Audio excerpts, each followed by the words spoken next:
February 28th, 2018, less than 10 days from this recording, will mark the 25th anniversary of the ATF raiding of the Branch Davidian compound in Waco, Texas, setting off a 51-day armed standoff between federal agents and militant Christian fanatics. Over 80 people would die, most in the final day of the siege, when a fire would burn the compound to the ground, killing nearly all of the men, women, and children still inside. This siege was televised live across America day after day for almost 2 months.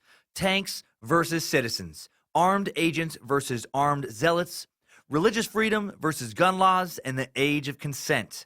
And behind all this madness, one David Koresh, a self-proclaimed prophet and leader of a small rural Texas religious sect, a Seventh-day Adventist offshoot, a man who transitioned from a rural Texas high school dropout to a man who convinced lawyers and college professors that he was a prophet of God and that God had also ordained that David should not only sleep with these men's wives, but that he should also get their wives pregnant and not allow their husbands to ever sleep with them or any other woman ever again.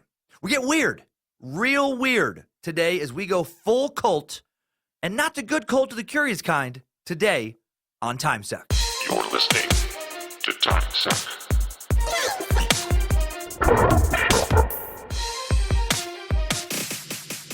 Happy Monday, mother suckers. Howdy ho, space lizards. I'm Dan Cummins, a.k.a. Prophet of Nimrod, a.k.a. Brother of Bojangles, the Master Sucker, the Puppet Master of Chikatilo, and this is Timesuck.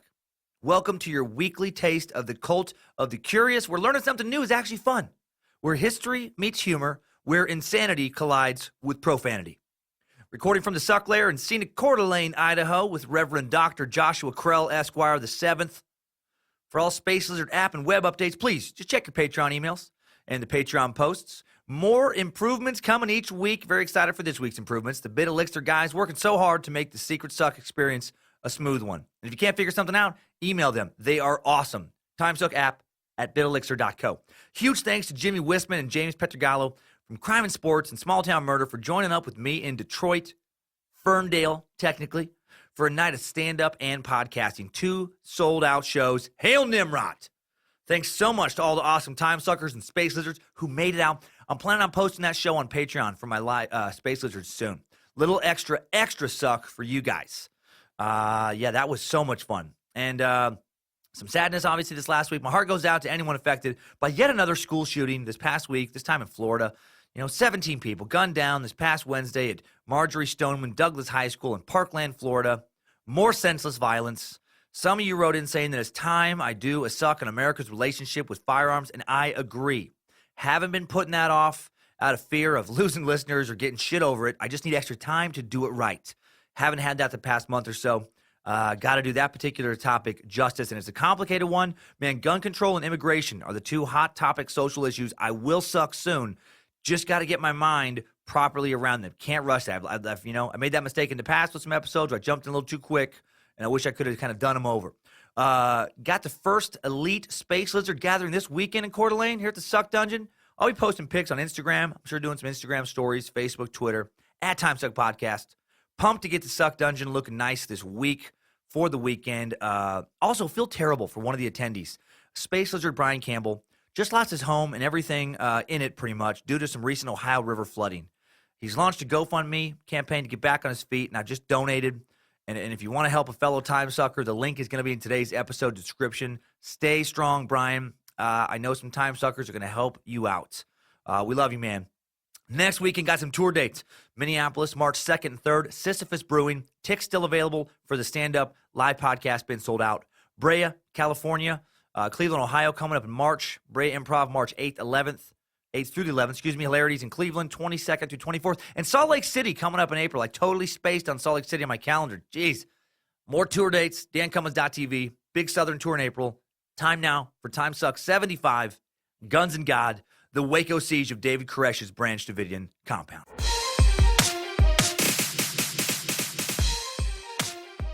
So who were the Branch Davidians we're going to be talking about today?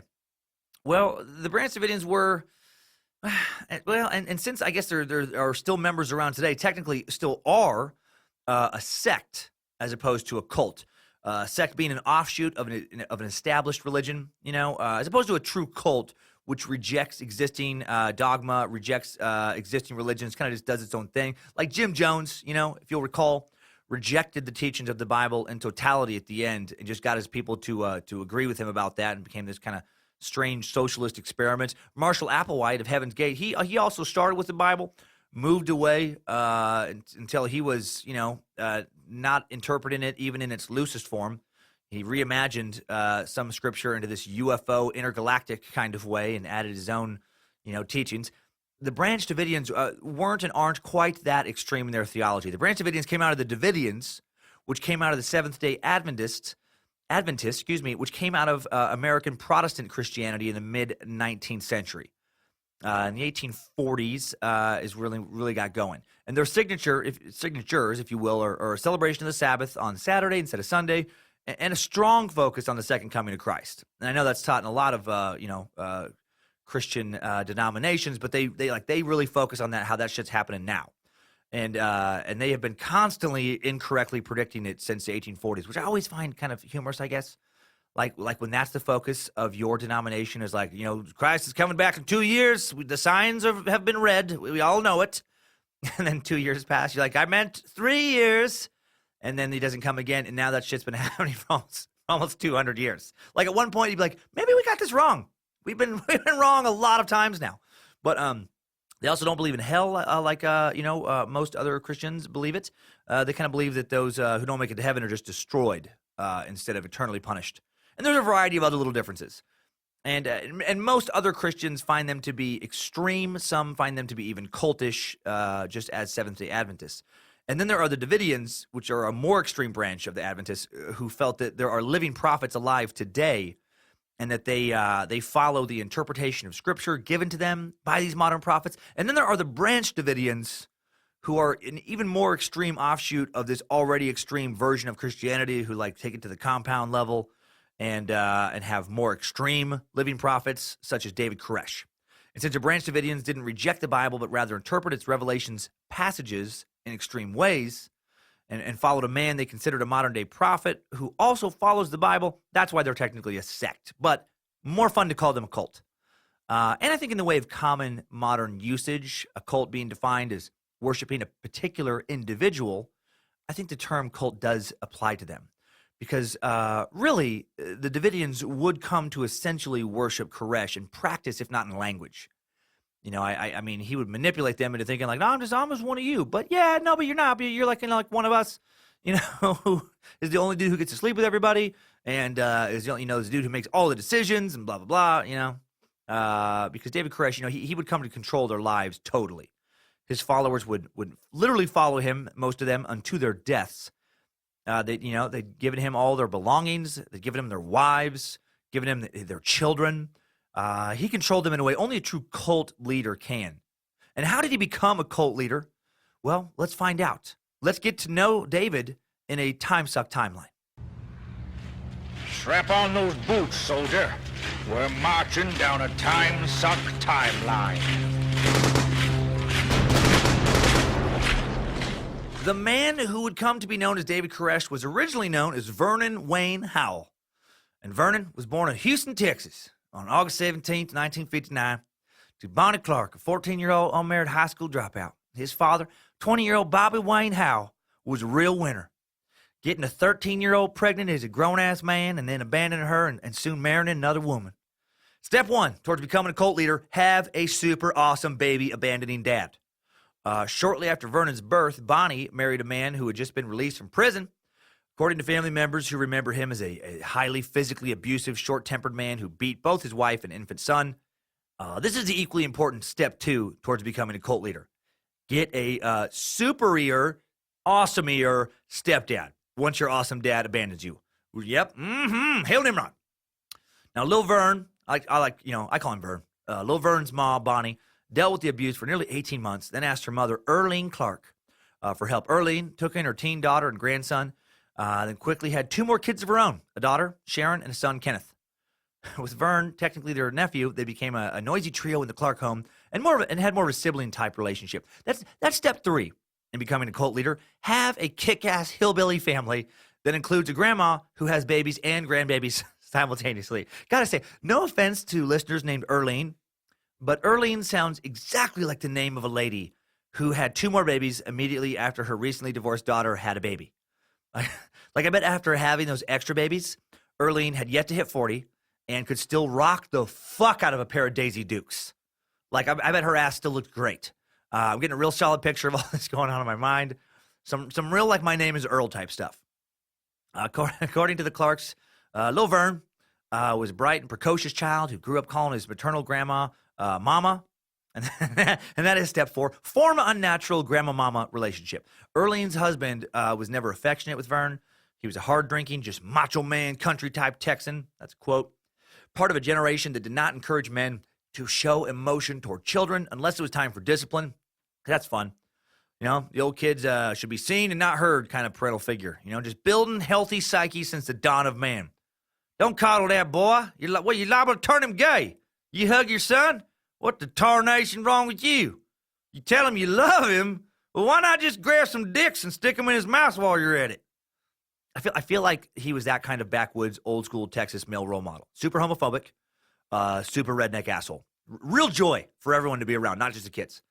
Having an angry step-grandpa dad, that's actually step 5 in how to become a cult leader. You know, it did wonders for John Wayne Gacy, right?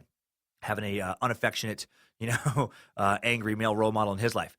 1964, Lil Vern's 5, his 19-year-old mama, his real mama, Bonnie, married for the second time. She married Roy Haldeman, and they took her son back to live with them in Dallas. Haldeman, David Koresh later claimed, administered physical discipline. When I used to act up, when I had a bad report card, can you imagine? We got our tails whomped. In a later interview, Haldeman denied that Vernon grew up in an abusive household, saying, we had our normal problems. We got along okay. Now, tough to say who's telling the truth here, because Koresh is a documented liar. He was a documented manipulative liar, changed his backstory to suit, whatever manipulative agenda he was working on at the time. And as far as stepdad goes, if he was abusive, child abusers, I don't feel like are known to generally be honest and forthcoming about their past abuse. It's not like, in my experience, you hear him admit it. Did I abuse David? Hell yes, I did. Never seen a kid I didn't want to whack. Fear of prison is the one and only reason. I'm not beating the living shit out of a kid right now. I got my eyeballs on a couple kids right now to move. Oh, dog, man, I would like to whomp them. Yeah, you don't usually hear him talking about. During the early years of Dallas, Lil Vern attended public school, but was plagued by what family sources said the school told them was a learning disability. He was held back to complete first grade twice, and in the 3rd and 4th grades, he was put in special classes for learning disabled children. That's step 6. Don't be good at learning. Have a hard time acquiring useful knowledge, one of the most important steps in becoming a good, strong cult leader. 1973, when Vern was 14, it was decided he would go back to live with his grandparents in Houston. By then, the Clarks had moved to a 1-story brick house on Ardmore Avenue, a lovely tree-lined street in Tyler, Texas. I guess it was, the Houston-ish. Grandma Mom was getting old now. He knew she wasn't long for this earth. She just turned 38. Young by normal human standards, but old by backwoods Texas grandma mama standards. She'd been smoking a carton of menthols a day since she was 6, and she'd been through 42 pregnancies already. But he did move back to grandma mom's. There was a place for teen Vern to sleep in Kenneth's room, but he was fascinated with a small shed in the backyard. It was a mess when he first arrived, but teen Vern, or TV, as I like to call him, was handy with tools. So TV cleaned and hammered and transformed his little shed into his own private place. It wasn't for lack of a bedroom in the house, Sister Aunt Sharon would later recall. He just liked the idea of fixing it up. And he also liked the idea of being able to read his growing collection of Pootie and Juju comics in private. He was particularly fond of issue number 238, Juju Jesus. In that episode, Juju takes a hard hit to the back of the skull during a game of horseshoes, loses consciousness for about 2 years. When he comes to, he's convinced he's Juju Jesus, the second coming. And all he wants to do is talk Pootie's ears off about archangels, a battle with demons, the Antichrist, and randomly twice-baked potatoes. And Pootie can't take it, repeatedly yelling, "Zip it, Juju! You sure squawk a lot for someone who ain't never said nothing. And put it in your lunchbox, Shirley. Park it in the shed already." But Juju won't park it in the shed. He becomes convinced that Pootie is, in fact, the Antichrist, and he stabs Pootie in the gut. And then when he sees all the blood come out of Pootie's body, he freaks out, calls an ambulance, right? In the ER, Juju actually passes out, not Pootie. And when he comes to, he has a huge bandage on his head. Turns out doctors forgot to take the horseshoe out of his head during the code. No one noticed that. The horseshoe for earlier actually went into his head, into his cartoon head somehow. And then he's fine. No more Juju Jesus. And Pootie's fine, except for a huge scar and chronic pain from a stab wound that leads to a lifelong battle with opiate painkillers. Well, Teen Vern thought, what if the horseshoe didn't scramble his brain? What if that horseshoe made him think straight for the first time in his life? What if God put that horseshoe in his brain and the doctor messed up by taking it out? In all seriousness, first-time listeners, if you're very confused, Pootie and Juju is just a recurring comic that pops up in the show. I'd hate for you to spend. Actually, I would love for you to spend a lot of time googling Pootie and Juju, but I want you to keep listening. I don't want you to spend a lot of time and then be like, "Fuck that guy! He fucking wasted 3 hours of my life trying to find Pootie and Juju on Google." In all seriousness, the backyard shed became a typical teenager's room. He fashioned a bed, ran an extension cord for a black light, covered the walls with posters of 70s rock star Ted Nugent, the Nuge.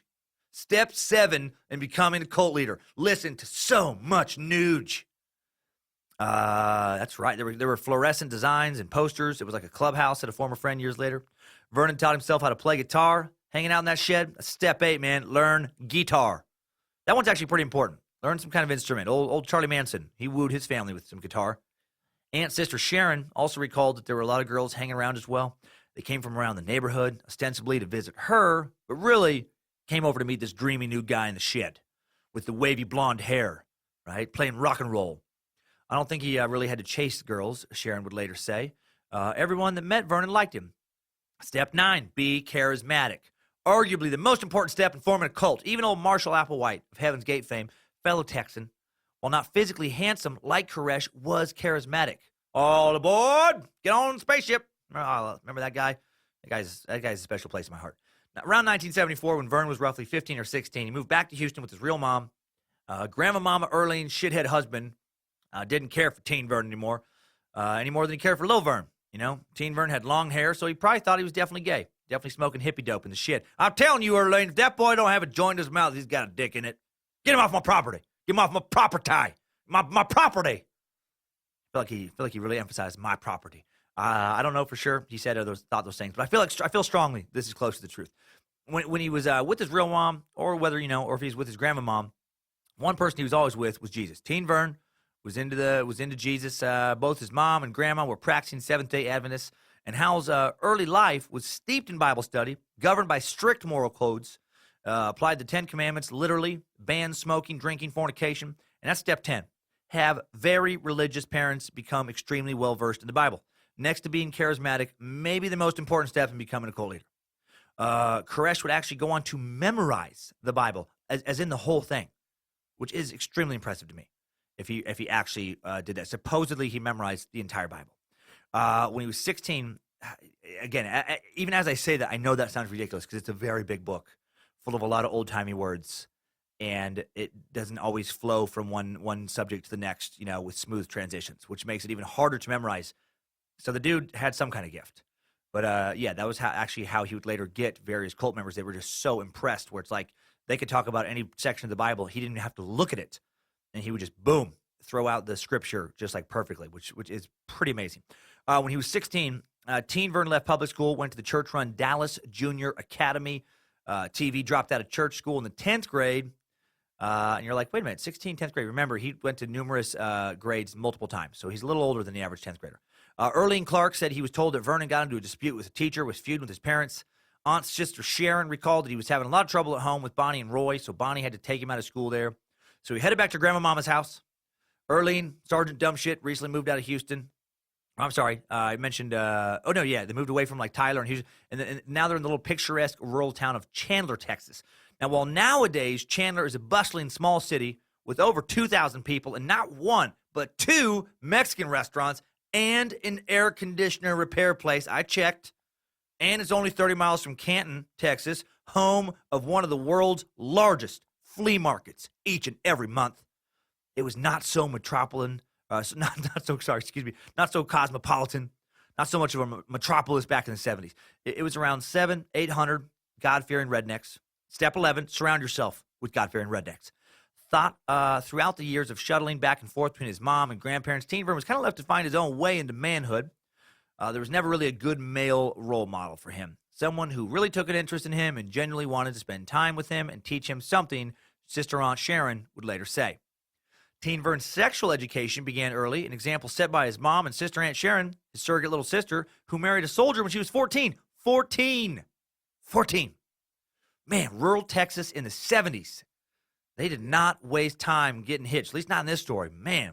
Oh, look at that old maid. Look at that old maid. Man. She's 15 years old. She still don't have a husband. Oh, she will surely die alone.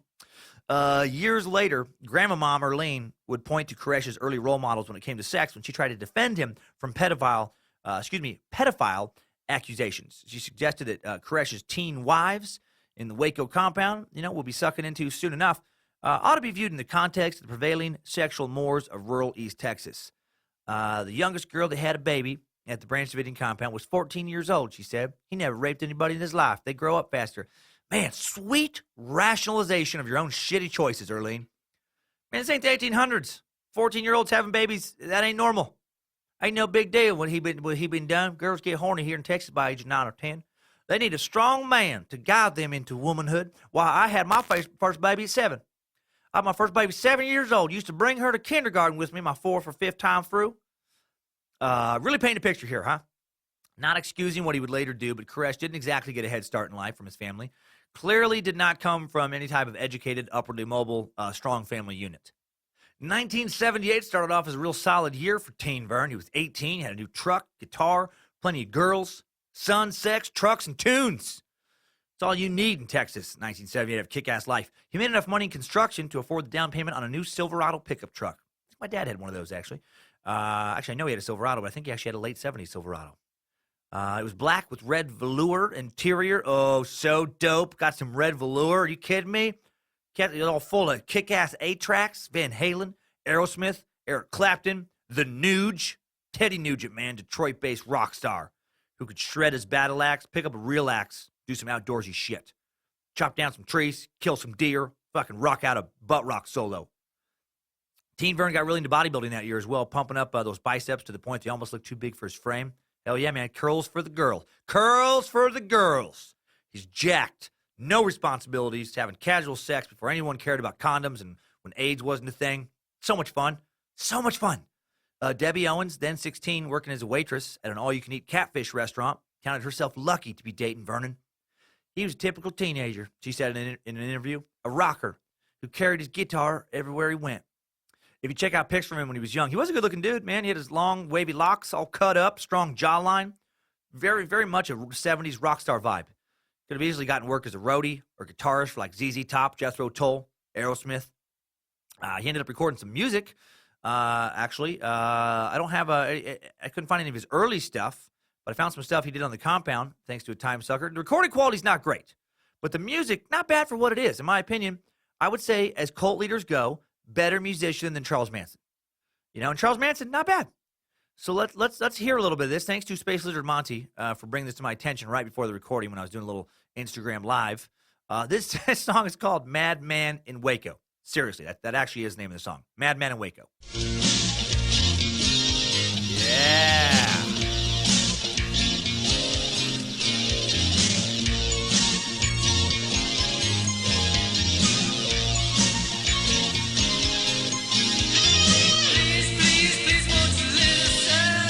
Listen. It's not what it appears to be. It's not what it appears to be. Don't hurt anybody.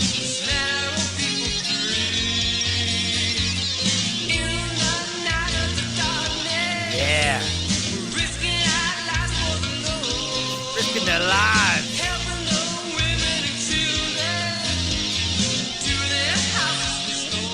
Just helping some women and kids. That's all, you guys. He's just helping some women and kids. He went away from his initial lyrics were different.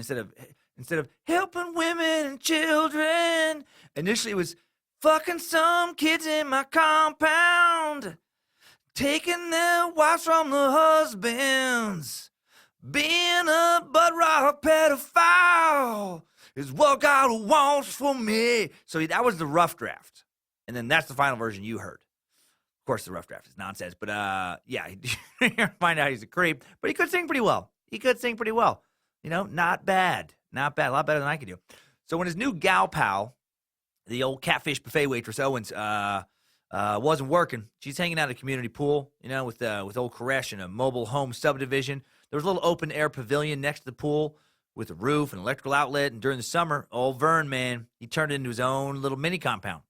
Set up his amplifier, practiced for hours, some of those sweet tunes you just got to hear, and he would draw a crowd, man, with his hot riffs copied from the Nuge and Clapton, playing to all those sweet teens in bikinis, his glory years. Well, actually, later be his glory years when he was fucking God amongst his people. But yeah, he was like Matthew McConaughey's character, David Wooderson, Dazed and Confused. Remember that iconic role? Man, that's what I love about these girls, man. I keep getting older. They stay the same age. Teen Vern, he would zone out, Owens would say. It was like nothing existed when he played unless he messed up. And then he was super critical of himself, a real perfectionist about chord changes. Music was the main thing in his world. I was the second, she said. Also reminds me of Charles Manson. If Charles Manson and David Koresh were just a little more musically talented, they could have been rock stars instead of, cult leaders that got people killed. Like honestly, how weird is that? Owens said the most striking thing about Vern was the effect he had on younger boys, such as old uncle brother Kenneth, then in his early teens, and others who said, she said idolized him. Guitarist Grant Cook, who sometimes practiced with Howell and later become a professional musician, said the same. Said he loved hanging out with much younger boys. He really pumped them up, played with their self-esteem. They thought it was so cool that this older guy would take the time to talk to 14 and 16-year-olds. Owens would say it was real important to him that they thought highly of him, respected his music, his brain, his values. And step 12, becoming a cult leader, feed upon the adoration of the easily manipulated people, or of easily manipulated people younger than yourself. Another important step. His younger uncle brother Kenneth said Teen Vern taught him to drive, counseled him on facing up to older bullies at school. I learned to stand up for myself, Kenneth said. He taught me that. Never, Owen said, not once in the 7 months they dated did she ever hear Vern talk about the Bible or religion. He was taking a little break. What she did discover that he was seeing another girl in Dallas. Oh, man, that's classic Koresh. Always got women on the side. Always. He was seeing another girl in Dallas, a girl with family members, a girl whose family members said she eventually became pregnant. And then Owen said that they planned to have a meeting to talk things out, but Teen Vern never showed up. Yeah, I bet he didn't show up to that meeting. When you get another girl pregnant, and then you're like, hey, I gotta go work things out with their family, and then I'll come talk to you. There's no real way out of making that not a horrific encounter. Hey, baby, I really messed up. Oh my God, did you cheat on me? Yes. The thing is, I've been cheating on you the whole time. We've been together, and I have a baby come with someone else I've also been making future plans with. And I need to sort some things out with her and her parents before you and I can work things out. I mean, we're still cool, right? Are you mad at me? You're mad at me, aren't you? So the back half of 78, not as good for old Teen Vern. In the months that followed, TV spiraled down into what family members and friends described as a pivotal emotional crisis. He taught himself to be a capable carpenter, but held no steady job. He formed a band, but didn't play gig. May have been well-versed in the Bible, but he lacked even a high school degree. Lost his catfish buffet teen hottie in Chandler, and the parents of his pregnant girlfriend in Dallas weren't allowing him to see her either. He had no permanent residence, sometimes living in Dallas, sometimes living in Chandler. And during this lost, confusing period of his early adult life, he also chose to confront one of the mysteries of his youth, the disappearance of his biological father when he was an infant, Bobby Wayne Howell. Where the hell is Bobby Wayne? Who's seen Bobby Wayne? Where B-W at? Where B-Dub at? He was sick asking those questions. Where B-Dub? Hey, you seen B-Dub? He was sick of asking that question. Man, if Bobby Wayne ain't a rural Texas name, I don't know what is. This is my pappy, Bobby Wayne. Go on now, get the man some sweet tea, get some cornbread. Go and get some grits. Get some grits. Slather some of that butter down on his grits. Pour that sweet tea on the grits. Put it on the grits. I don't know why I had to get high there, but that made it funnier to me. Put some cornbread on his grits. The more excited he gets about grits, the higher his voice. Get the man some grits. Put on a little butter on those grits. Put a butter on the grits. Anyway, Teen Vern, sorry about that. Teen Vern was able to locate his paternal grandma, Jean Holleb, who arranged a meeting between father and son. When his dad pulled up, Jean would later state in an interview, they grabbed each other and hugged each other. And that was a wonderful thing. Vernon was delighted to find out that his father was both a carpenter and a skilled mechanic. He started telling his dad, I know how to do carpenter work. It was just natural. And I'm a mechanic, and that came natural. Now I know I got it from you. As happy as he was to be reunited with sweet B-Dub, sweet Bobby. Who's seen Bobby Wayne?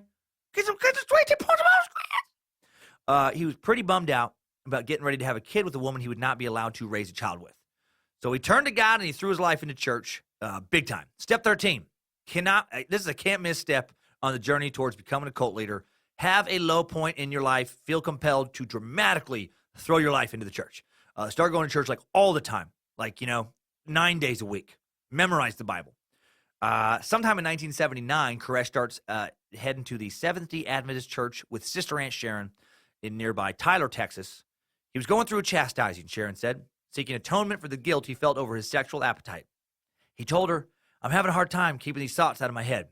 He prayed a lot, and he lost a lot of weight. The Tyler congregation was delighted to have a young, apparently fallen away member return to the faith. When members learned he was out of work, Harriet Phelps, an elderly woman whose sons were grown, offered him a room in exchange for work around her farm.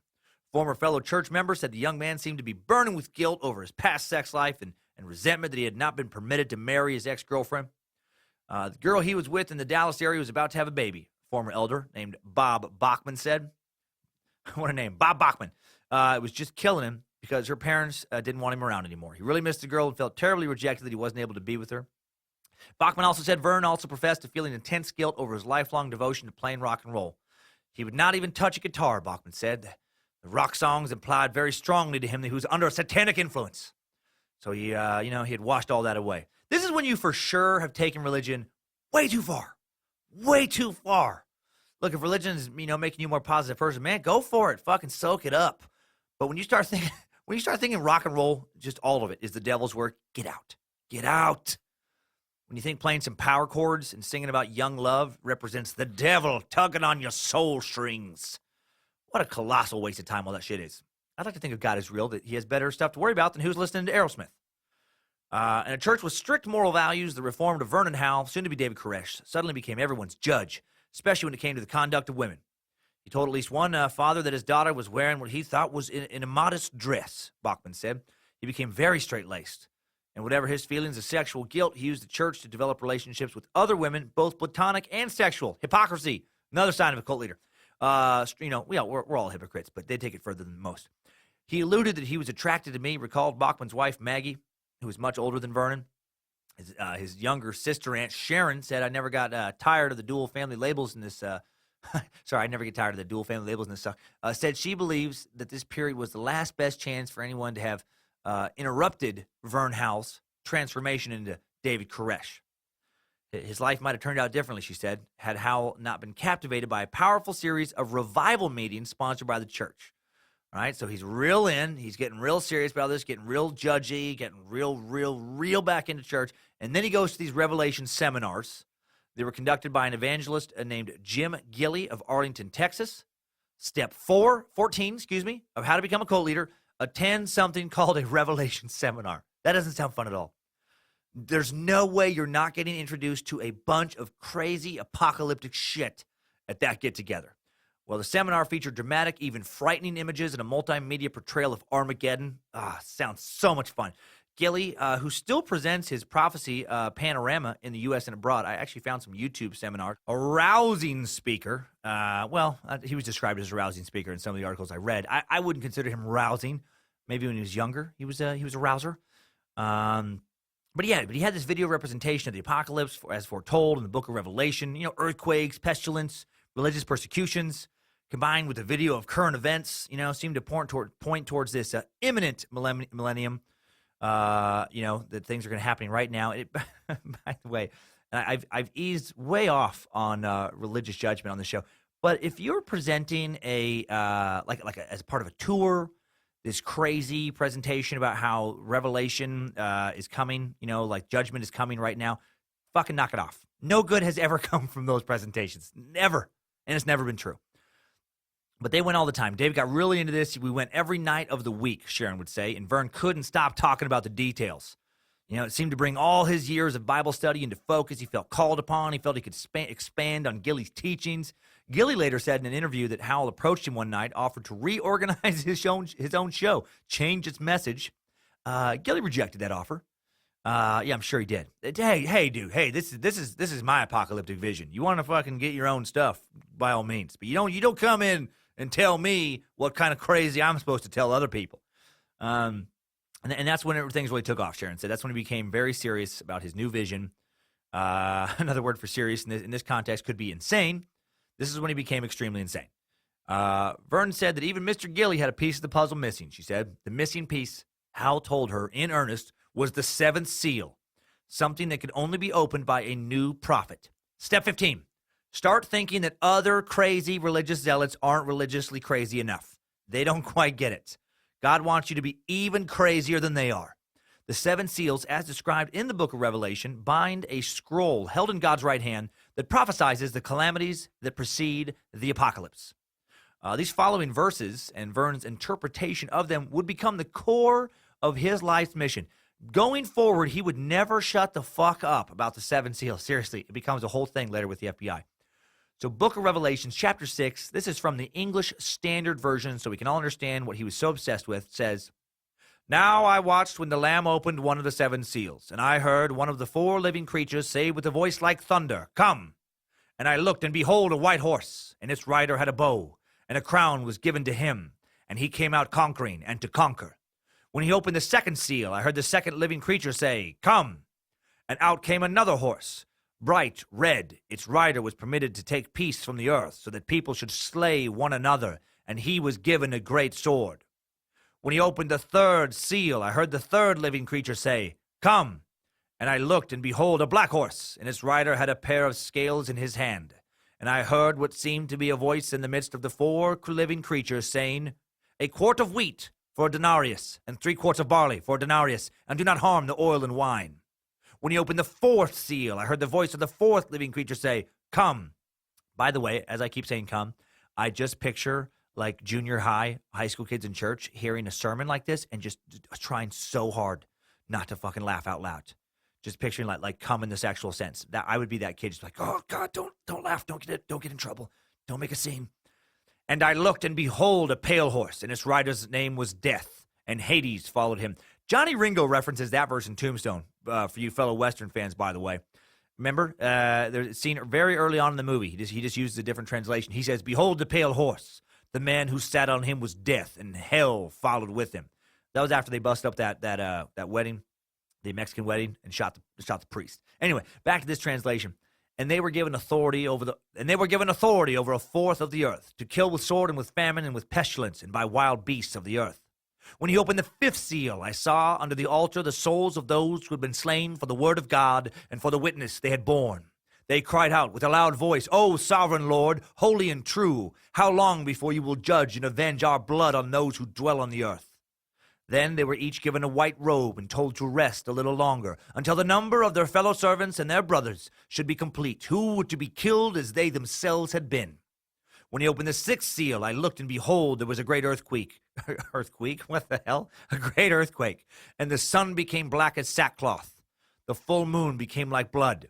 And the stars of the sky fell to the earth as the fig tree shed its winter fruit when shaken by a gale. The sky vanished like a scroll that is being rolled up, and every mountain and island was removed from its place. Then the kings of the earth, and the great ones, and the generals, and the rich, and the powerful, and everyone, slave and free, hid themselves in the caves and among the rocks of the mountains, calling to the mountains and rocks, "Fall on us and hide from the face of him who is seated on the throne and from the wrath of the Lamb, for the great day of the wrath is come, and who can stand?" Step 17, become obsessed with the book of Revelations and your role in it. Not only believe that a religious apocalypse is coming, but also believe that it's coming soon, and you're going to have a major role. You're going to be the star of the show. Man, well, those verses, David Koresh's followers would hear over and over and over. He just became obsessed with it until the very end. Sharon said Vern was convinced that it was time to have a new prophet and a new light in the Seventh-day Adventist Church, and that he was quite possibly that person. He was the prophet. Vernon tried hard to bring this message to the Tyler, Texas congregation, but, at that point, they had their fill of him. Following his formal rejection from the church, he took a high-speed turn into the insular world of the Branch Davidians, a group formed 60 years ago by a man named Victor Hotef back in 1935. Hotef was another disaffected Seventh-day Adventist who quit the church after becoming convinced that he was a prophet, and the church kicked him and his followers out. Churches tend to do that when you go from follower to new potential leader. They don't care for it historically. Cool your jets, buddy. We are here to talk about old prophets, not follow new ones. Don't rock the prophet boat. Well, since their inception, the Branch Davidians have always had a prophet living in their midst, someone who could convey the message. And the Branch Davidians are still around, by the way. They just reorganized under a new name, The Branch, the Lord, our righteousness. One modern incarnation of the Branch Davidians exists under the leadership of Charles Pace, a follower of Ben and Lois Roden, who was a member of the Branch Davidians since the mid-'70s. He claims that Koresh twisted the Bible's teachings by fathering more than a dozen children, way more than a dozen, with members' wives. Or I guess he had way more than a dozen pregnant at the end there. Pace feels that the Lord has anointed me and appointed me to be their leader, but he claims that he is not a prophet, but a teacher of righteousness. That sounds like a tomato-tomato kind of thing. David Koresh claimed he was a prophet. I'm not a prophet. I'm a righteousness teacher. God speaks to me as a righteousness teacher. Like the Branch Davidians under Koresh, this incarnation is awaiting for the end times. So, good that they're not into the kid fucking anymore. Not good that they're still hanging out, waiting for God to come punish the wicked and following some weirdo. There's also a handful of former members of Koresh's Waco compound who still believe he's a prophet and are still to this day awaiting his return. They should join up with the couple of people left over from Heaven's Gate, form some kind of support group. In 1981, 22-year-old Vern moves to Waco to join the Branch Davidians. The Waco section of the Branch Davidians was headed at that time by Lois Roden, who assumed the role of chief prophet after the death of her husband Ben. She was in her 60s at this time. Everyone understood she would not going to live forever. She'd soon have a successor. Here, Vern found his niche in an isolated, insular group that was willing, perhaps even anxious, to accept the claim of divine inspiration. Right place, right time, man. Key to success in a lot of fields. Howell recruited his brother, Uncle Kenneth, to the sect. Got to stay close to at least one, 2-for-1 relative. The two rented an apartment, working construction, to pay expenses, spending their off hours, recruiting new members on a nearby Seventh-day Adventist campus or going door to door in the neighborhoods where I'm guessing overall they were about as well received as LDS missionaries or Jehovah's Witnesses. During this period, Howell developed a close relationship with fellow nutjob Perry Jones, who ultimately gave Howell permission to marry his 14-year-old daughter, Rachel, Howell's first and only legal wife. How gross is this? Again, this is not happening in 1813. This is happening in 1982. MTV is on the air. MTV's a thing. Old Vern is a 22-year-old marrying a fucking 8th grader legally. Ugh. Lifelong member of the Branch Davidians, Jones was convinced that the federal government posed an oppressive danger to devout Christians. So now he starts getting these anti-government stuff in his mind. Religious fundamentalism, government paranoia, strong interest in firearms. Literally never a good combination. He was real involved with our rights, freedom of religion, the right to bear arms. Uncle Brother Kenneth would later say to Jones, and Jones would later die in an armed standoff with federal agents. Of course he would. The three took long trips to revival meetings, carrying along Davidian tracts filled with elaborate diagrams, regarding the faith. As they drove, the car would be filled with talk of God, government, and religion. Sounds like a fun road trip. They went to religious tent revivals where Vern's charisma and gift for public speaking ended up drawing so many people around to listen to him that the actual revival organizers would have to have police ask him to leave. Officer, arrest that man. He's stealing my thunder. He's stealing my thunder. Sometime around 1984, shit starts getting real weird in this story. I know it's already been pretty weird, but it gets substantially weirder. After David's arrival at the Branch Davidian compound, after marrying a 14-year-old, David begins having sex with the group's current leader, Lois Roden, a woman who was 68 years old in 1984. This has to be possibly the only time in history where a dude has a 14-year-old wife and a 68-year-old cult leader side piece. How incredibly odd is that? And what an obvious play for power.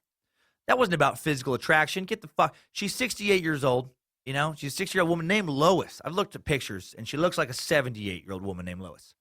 She was not a Cher or a Jane Fonda. Did God tell him to do that? God spoke through him my ass. God telling him to bang a 68-year-old behind his 14-year-old wife's back? Get out of here. Clearly weaseling his way into a position to take over the group. Total con man, and I'm not the only one who thinks so. Well, I'll tell you who's not fucking both a 14-year-old and a 68-year-old. Today's sponsor.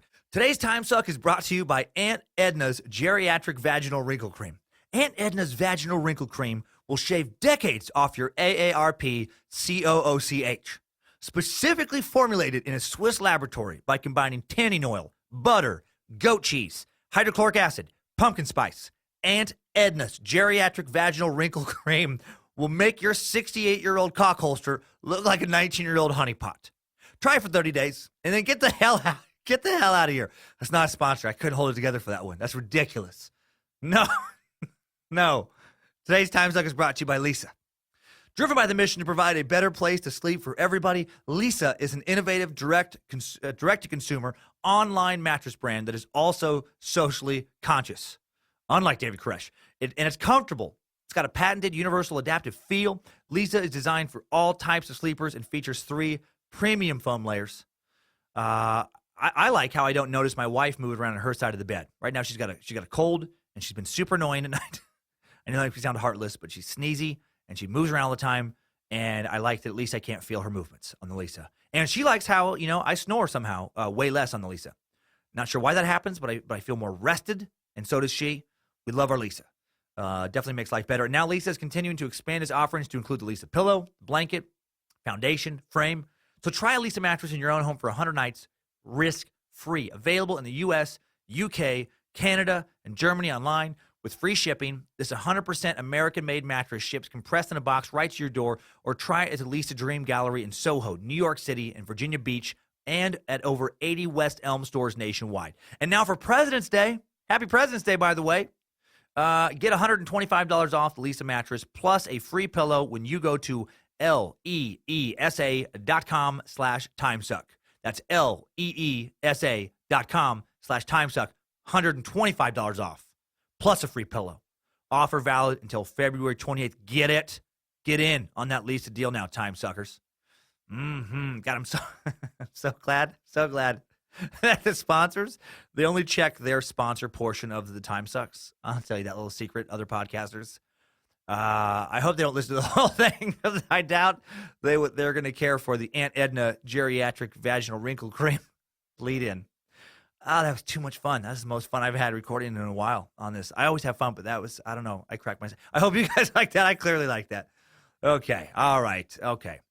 Back to a time now when Koresh was not sleeping on Elisa. He was sleeping with a 60-year-old Branch Davidian leader named Lois. Also in 1984, a feud breaks out in the Waco compound between Koresh and George Roden, Lois's son, her 54-year-old son, and it results in most of the congregation leaving the compound and going to live with Koresh in nearby Palestine, Texas, for a couple years. Now, in 1985, Lois's son, George Roden, threatens Koresh, still going by Vern at this time, with a gun to stay away from his mom, even files a federal lawsuit accusing Vern of raping his mom, brainwashing her, and turning her against him. God, that must have been awkward.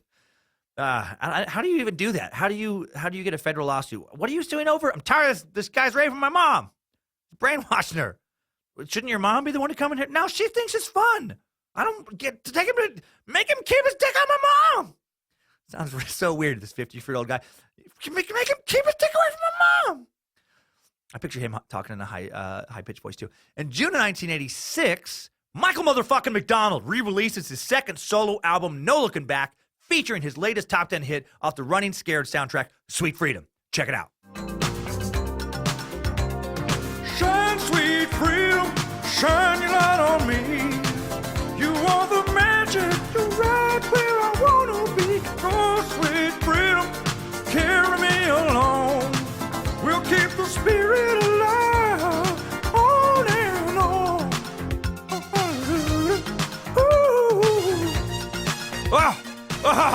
It's been too long since you suckers got McDonald. That was a proper McDonalding. Long live Triple M, Billy Crystal, Gregory Hines, both in the video for that song. Such a great 80s vibe. Man, I gotta say, this is quickly becoming my favorite episode of Timesuck. November 10th, 1986, Lois dies, leaves Koresh in charge of the cult. He really gave it to her good, I guess. Dicked his way right into leadership. And he does start going by the name of David Koresh around this time. He said the switch arose from his belief that he was now head of the biblical house of David, first king of all the Israelites. The name David Koresh is a combination of King David and the Hebrew name for Cyrus the Great. According to the Bible, Cyrus the Great, king of Persia, was the monarch under whom the Babylonian captivity ended. First year of his reign, he was prompted by God to decree that the temple in Jerusalem should be rebuilt, and such Jews as cared to might return to their land for this purpose. Maybe I should change my name, right? For the cult of curious. How about Bojangles Nimrod? Nimrod Lucifina. Michael motherfucking Juju. Pooty Chikatilo. No, I don't like Pooty. I no care for this. Maybe Nimrod Chikatilo. Lucifino Chikatilo, very nice. I like her. I like wrestle her sometime on cold, hard Ukrainian soil. Son George, who assumed he would be the successor, not happy about Koresh getting the keys to the throne. A few months later, shit gets so cray-cray. George Roden refuses to acknowledge David's claim to power, challenges Mr. Koresh to a very ghoulish contest. The challenge is whoever can bring back the dead, that person deserves to be the true leader of the Branch Davidians. Can you imagine going to your church and hearing your pastor, priest, rabbi, imam throw something like that down? Oh, you think you can do this better than me? You think you can lead this flock? All right, prove it. Meet me at the cemetery, midnight. We're going to dig up Sister Nancy. And if you can put some life back into her long, dead, rotted corpse, well then, by God, you can run this motherfucker. I especially think it would be entertaining if the head of the church actually said motherfucker in that situation. Well, Koresh declines the challenge, probably because he's more con man than prophet. Right? He's not actually totally insane, like we'll find out George is, and he knows his strength is in manipulative words, not in performing actual miracles.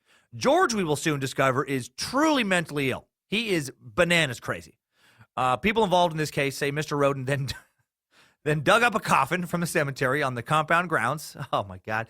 Inside is the skeleton of a woman identified in news reports at the time as Anna Hughes, former cult member who had died 20 years earlier, been dead 20 years. Could not have smelled very good. Got to be mostly skeleton at that point. Man, back-to-back sucks involving grave robbing, by the way. How strange is that? Mr. Roden puts the coffin in the cult's chapel and 3 times tries to resurrect the woman with prayers. And I think we all know how successful that was. I wonder if while praying for a dead woman to pop out of a coffin that's been set up in the middle of a chapel, anyone had some serious second guessing going on about joining this cult, right? Was anyone whispering just like, this is weird, right? I mean, this is really weird, right? Meanwhile, Koresh starts looking into laws that Mr. Roden might be violating for the whole desecration of a corpse thing he's got going on. Finally, he reports to the McLennan County Sheriff's Office that Mr. Roden is engaged in corpse abuse. He's allegedly told he needs evidence, not just hearsay, that this is going on. He needs pictures of what Roden is doing. So he and some of his followers, they go Rambo. They go Rambo to gather some evidence. On the morning, this just keeps getting weirder. On the morning of November 3rd, 1987, Koresh and 7 of his followers, dressed in camouflage uniforms, combat boots, charcoal smeared under their eyes like they're extras in Platoon, armed with military-style rifles and shotguns, they crawl onto the Waco compound. Right? They were still living in Palestine. The feud still separating the group. They prepared a map of the property, pinpointed where each member of the party would take up their position. They sneak onto the grounds before dawn, make it to little hiding spots, wait until mid-afternoon, plain soldier, before going into action. When they move in to locate the corpse, they find George Roden hiding behind a tree with an Uzi. This is so crazy. This is so just off the charts ridiculous. He's hiding, this damn near 60-year-old man hiding behind a tree with an Uzi to keep people from taking his, corpse he's trying to resurrect. And a gun battle breaks out. Looney versus Looney. Roden takes a bullet to the chest but survives. Vernon and his followers are arrested on attempted murder charges. Jury finds the followers not guilty. They claim to have all just fired warning shots into the air. Koresh, he claimed he was trying to shoot near him but not hit him. He's tried separately. His trial ends in a hung jury. Also, Roden this time, the dude who Koresh shot and almost killed, he ends up in jail on a separate contempt of court charge he received during a whole different trial where he had a federal lawsuit going on. Something equally stupid to keep your dick out of my mom, I'm sure. Koresh is now accepted by all the Branch Davidians as the leader of the group. Roden, he's on the outs, right? Koresh won the gun battle, so clearly God wants him to lead the group. When Roden gets out of jail, he's a completely broken man. He's just destroyed. He ends up staying in Texas, where a couple years later, in 89, he kills another Branch Davidian he thinks is both a rival for his power and an assassin sent by Koresh. Kills him with an axe. Man, axe puts an exclamation point on homicide, does it not? And he spends the rest of his short life in a mental hospital. Of course he does. After being found not guilty by reason of insanity, he would escape twice from that mental hospital. Just kind of wander around for a while before getting caught again. Second time he escapes, he suffers a heart attack that he then dies from. So now it's in the late 80s. Koresh is in full control of the Branch Davidians. Vern officially has become David. Step 18, change your name, reinvent yourself into some type of living prophet. During the next 5 years of his leadership, Howell transforms the cluster of dilapidated bungalows that had been at Mount Carmel into a fortress-like compound, greatly expands its weapons arsenal, begins training his followers in military tactics. and this is important to remember as we go further into this story, right? This is not some harmless group of people just doing Bible studies. They're doing militia training.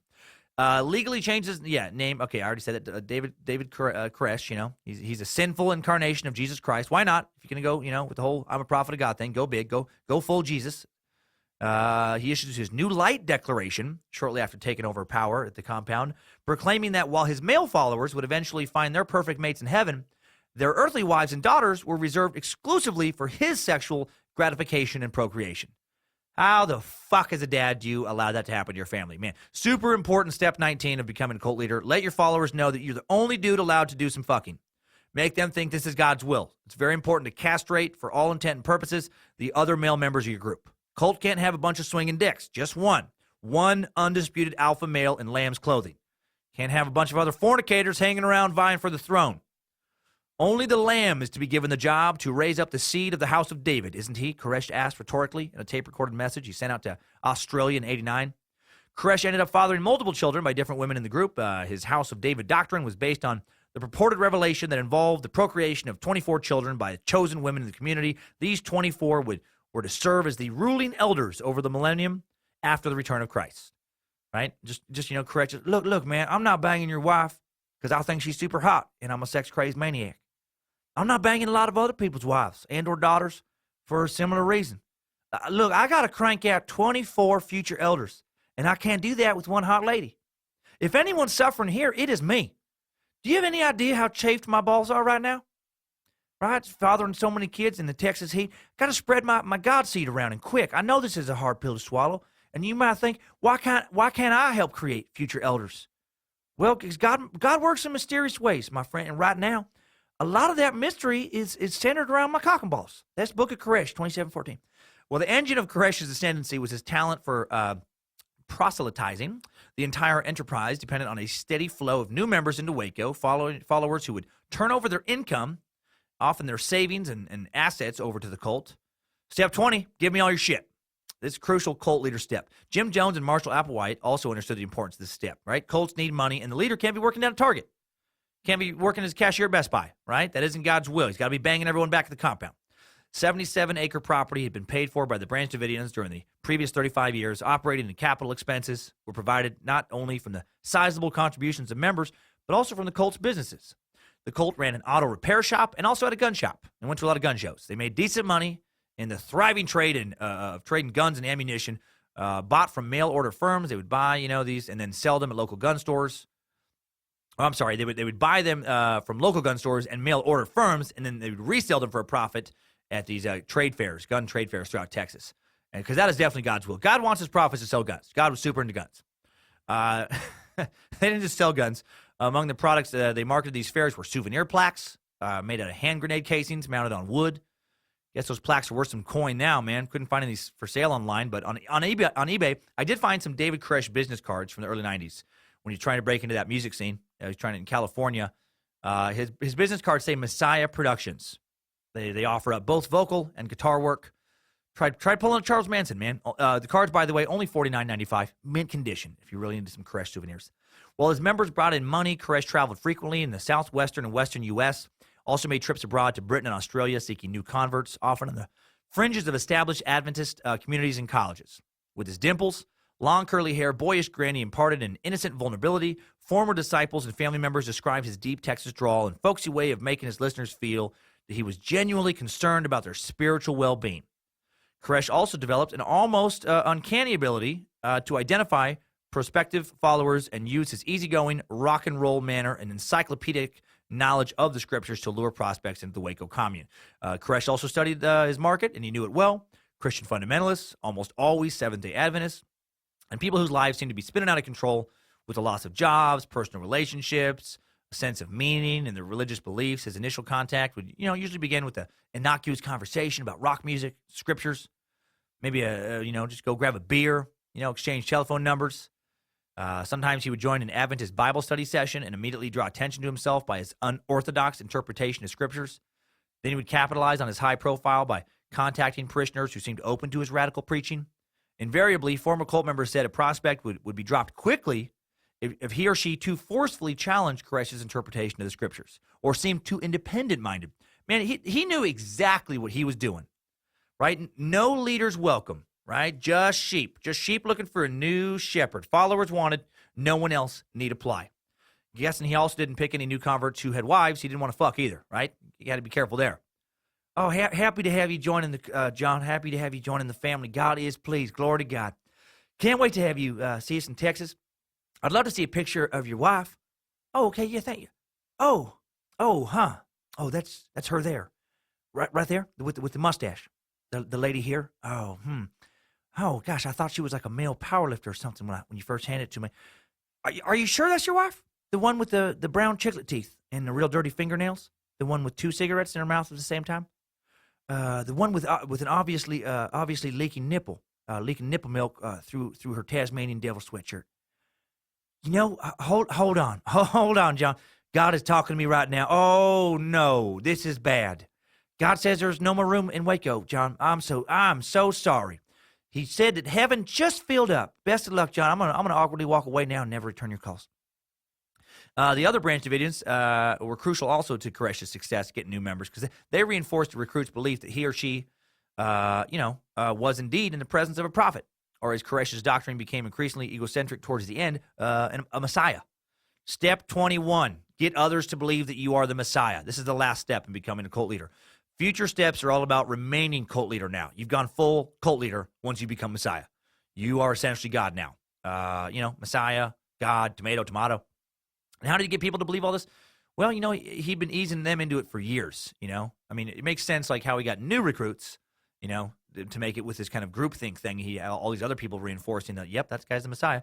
But the other people, he'd been easing them into that, message for years, and I think once you get dudes to allow you to bang their wives and you've convinced them to stop banging their wives, right? The wives only belong to you. I don't think going Messiah after that is a big leap. I think they want to believe that you're the Messiah at that point. They want to believe what they've done. The horrible decision they've made is worth it. Some guy's fucking your daughter and your wife. You want to believe he's God. Yeah. Another former member recalled marathon Bible study sessions he attended in Waco in '89, where cult members, including himself, sat spellbound hour after hour, listening to Koresh's rambling doomsday interpretations of the scriptures. And they would say it's not just that he was enthralling; it's that everyone else was enthralled. And that made you feel that he must be special, that his message was divine, this former member said. Koresh's manipulative skills were particularly evident when he recruited entire families, often by enlisting one member and then progressively building on that success. That's a boss cult leader move right there, stringing a whole family inside the gates. Samuel Henry, a building contractor from Manchester, England, who lost his wife and their 5 children in the Waco fire, said he watched helplessly over a period of 3 years while one by one, his children and finally his wife left home to join Koresh in Waco. All were Seventh-day Adventists, and the boyfriend of his daughter, Diana, was studying to be an Adventist minister. It was during Koresh's 1988 trip to England, Henry said, that the boyfriend, John McBean, heard Koresh speak and invited Diana to come and meet this great man of God. Man, wife and 5 kids. He must have been tempted to visit the compound and kill that dude. I mean, wouldn't you be? If some religious nut took my whole family, I gotta be honest, I would at least seriously consider murdering them, right? Because what do you got to lose at that point? All right, okay, sure, I'll spend the rest of my life in prison. You already fucking took my life from me. You took my whole family. I'm going to fucking put you in the ground. 1991, Koresh started to unravel, or I guess more appropriately, he started to further unravel. He started sleeping until the middle of the day while his followers did all the work, keeping the compound running.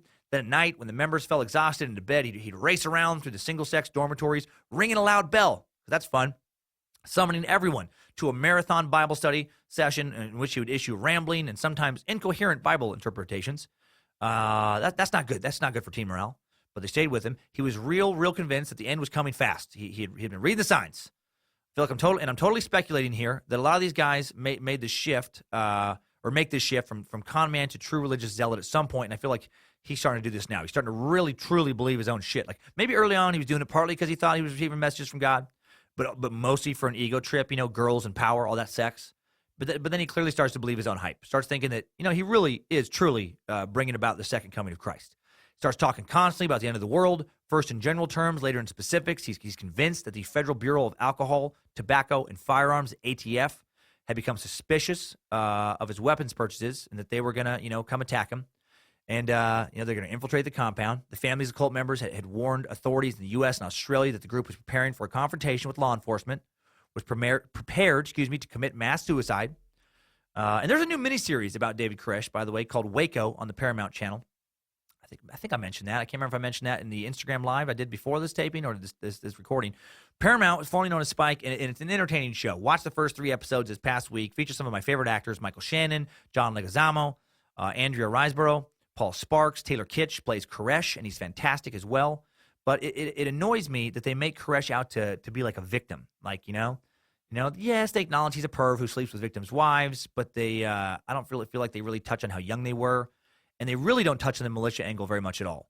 They act like ATF had no reason for kicking off the battle that you're going to learn about in just a few minutes. They make the Branch Davidians out to almost be these all-American hippie types who just, they have a few armed members for security, but that's all. No, they were super militant. They were preparing for some kind of misguided confrontation before the ATF raid. The Branch Davidians did start to get investigated by the ATF because a UPS driver delivered a box of grenades to David Koresh, and the box broke open. He saw what was inside. I feel like that's a good reason to investigate someone. If one of my neighbors starts getting boxes of grenades delivered to their home, please investigate the shit out of them. And because I live in northern Idaho, one of my neighbors probably is getting boxes of grenades delivered. So somebody look into it. I feel safe now. The UPS driver called the sheriff's office, who then notified the ATF. The ATF had already been looking at him. They'd already heard reports of automatic gunfire from some of Koresh's militia drills. And now they're getting seriously concerned. They decide to investigate. In June of 1992, the ATF launches a formal investigation into Koresh's compound called Operation Trojan Horse. They were concerned about both the illegal manufacturing of firearms going on there and also allegations that child abuse was being conducted by David Koresh. And knowing what we know now, I would say they have a right to be concerned on both fronts. However, while the ATF did have good reason to investigate the Waco compound, the planning of Operation Trojan Horse wasn't solid. Should have been called Operation Idiot. Operation, this is going to be messy. Maybe Operation, we should have rethought this. Operation, we should have thought harder or hired smarter people to plan the operation. Total of 77 agents would be involved in the initial raid on the compound. The plan was for one team to secure the arms room and Koresh's bedroom, another team to secure the second floor where all the women and children were, a third team to secure the first floor where all the men were, and a fourth team to set up a perimeter so that people working on the construction site, I guess nearby, should not get to the compound. They were building some more stuff over there. They did not want the cult members to be able to get to their weapons because they knew a major gun battle would ensue. Also possible that cult members would have better weapons than they had. And this part of the operation, I get. This part of the operation as a possibility, I get. But I wish, and we'll talk about this a little bit, I wish that, they would have thought about just picking Koresh off individually when he came into town, maybe grabbing some of the members, when they came into town on an errand instead of, infiltrating the compound itself while Koresh is in it. Anyway, the undercover part of the operation involves the ATF setting up across the street from the compound, and that's where they really fucked up. They put 4 40-year-old ATF officers, 40-ish-year-old, they weren't all exactly 40, in a little shack on the neighboring property to pretend that they were students. That was their cover.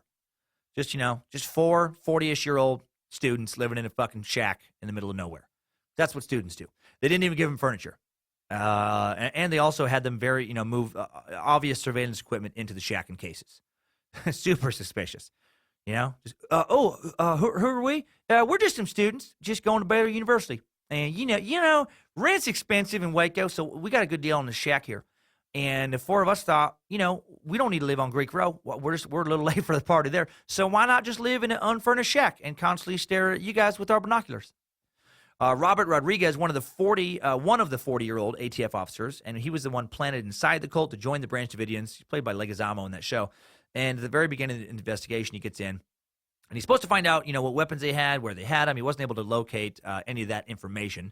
He did find out that the Branch Davidians were aware of the ATF and knew a raid was coming. He did realize, he knows that they're armed. He just can't find the weapons. He also finds out that David thinks the raid is part of God's plan. It's part of how the 5th seal of the apocalypse is going to be opened.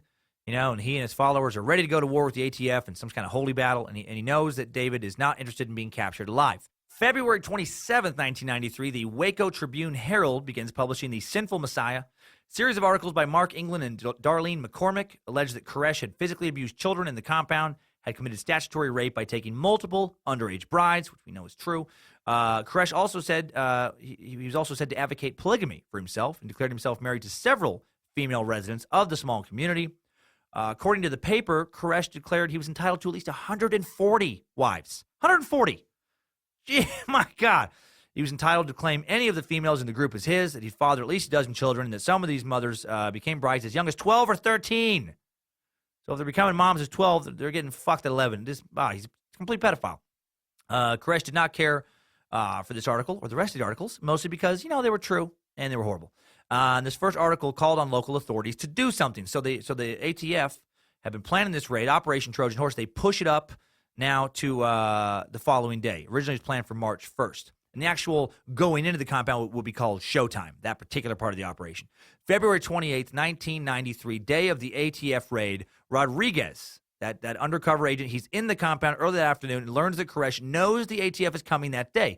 A local news crew had learned of an impending search warrant, and the large ATF operation was headed to the compound, but then they got lost, and they had to ask a postman for directions. And the postman was a member of the Branch Davidians, and he immediately ran and warned Koresh. Right? So David sat Robert Rodriguez down, told him he knew he was a plant from the ATF. He knew the ATF was coming. He shook Robert's hand, told him good luck, and then he prepared for the next phase of God's plan, armed confrontation. This is where the ATF really did mess up, because then Robert goes back to the ATF force and tells them, don't come today. Do not go in. David knows you're coming. They're getting ready right now. Things are going to be ugly for sure. They're preparing for a showdown. But the leaders of Operation Dumb Shit don't listen. Right? They planned their raid. They wanted some news coverage. They wanted to look like the big heroes. They wanted to do it that day, and they just They just go in. And they underestimated the firepower and readiness of Koresh and his followers, and it would cost them the lives of some of their men. And it cost the lives of a lot of Branch Davidians. Rodriguez would later testify about how the operation was mishandled, and numerous ATF agents would be either let go or suspended because of this. 9:45 a.m., all right, now we're just going to be going down to the timeline through February 28th, through that Sunday for a while. 9:45 a.m., 76 ATF agents arrive on the compound, get out of their vehicles. Gunfire begins almost immediately. No one knows who fires the first shot. ATF agents stated they heard shots coming from within the compound. Branch Davidian survivors claim the first shots came from ATF agents. It's going to be a he said, she said forever. Suggested reason for the shootings may have been an accidental discharge of a weapon, possibly by an ATF agent, causing the ATF to respond with fire from automatic weapons. Other reports claim that the first shots were fired by the ATF dog team, who had been sent in to kill these big-ass guard dogs that were in the Branch Davidian kennel. Right after the bullets start flying, David tells his followers, I don't want anybody to do anything stupid. I'm going to go out and talk to him. Just don't take any action in your own hands. Let me handle it. He opened the front door, yells out, hey, wait a minute, there's women and children in here. One of the agents sees him and starts running straight at him, saying, police, search warrant. And this is when David messed up. He could have just stopped right there. He could have got down on his hands and knees, put his hands behind. He could have put his hands behind his head, got down on his knees and just given himself up to police. But he doesn't. And this is going to have huge ramifications. He backs up and he goes back in and he shuts the door. As he's trying to shut the door, these bullets start coming in and he gets shot in the wrist. The wrist is what I read in one article, but I didn't see a wound on his wrist later in a video from the compound. In the TV show, it looks like he's gut shot. I don't know if anybody actually truly ever knows for sure where exactly he got shot. Wrist, so he gets shot. Doesn't really matter for the story because he lives through the shoot. And I love that he's willing to tell the agents that there are women and children inside, but he's not willing to turn himself in to definitely save their lives. 9:48 a.m., 3 minutes after the shooting starts, Branch Davidian and Waco attorney Wayne Martin calls emergency services, calls 911, pleads for them to stop shooting. The residents, they ask for a ceasefire. Audio tapes record him saying, here they come again. That's them shooting. That's not us. The first ATF casualty is an agent who made it to the west side of the building where he was wounded. Agents quickly took cover, fired at the buildings while the helicopters began their diversion. They sweep in low over the complex, 350 feet, away from the building. The Branch Davidians fire on the helicopters and actually hit them. They don't injure the crew, but they do get the helicopters to stop their mission and land. On the east side of the compound, agents haul out 2 ladders, set them against the side of the building. Agents then climb onto the roof with the objective of securing the roof to reach Koresh's room and the arms storage. On the west slope of the roof, 3 agents reach Koresh's window, and they're crouching beside it when they come under heavy fire. 1 agent's killed, another wounded. The 3rd agent scampers over the peak of the roof, joins other agents attempting to enter the arms room. The window is smashed, a flashbang stun grenade is thrown in. 3 agents enter the arms room. When another tries to follow him, a hail of bullets penetrates the wall and wounds him. He's able to reach the ladder and slide to safety. An agent fires with his shotgun at Branch Davidians, who are shooting at him until he's hit in the head and killed. Inside, this is a serious-ass gun battle. Inside the arms room, Agents kill a Branch Davidian gunman, discover a cache of weapons, but before they can retrieve them, they come under heavy fire. 2 are wounded, and they have to retreat. As they escape, a third agent lays down covering fire, killing a Branch Davidian. As he made his escape, he's hit in the head on a wooden support beam, falls off the roof, but survives. An agent outside provides him with covering fire. He's shot by a Branch Davidian. He's killed instantly. Dozens of ATF agents take cover. Many behind Branch Davidian vehicles exchange fire with the Branch Davidians. The number of ATF wounded increases.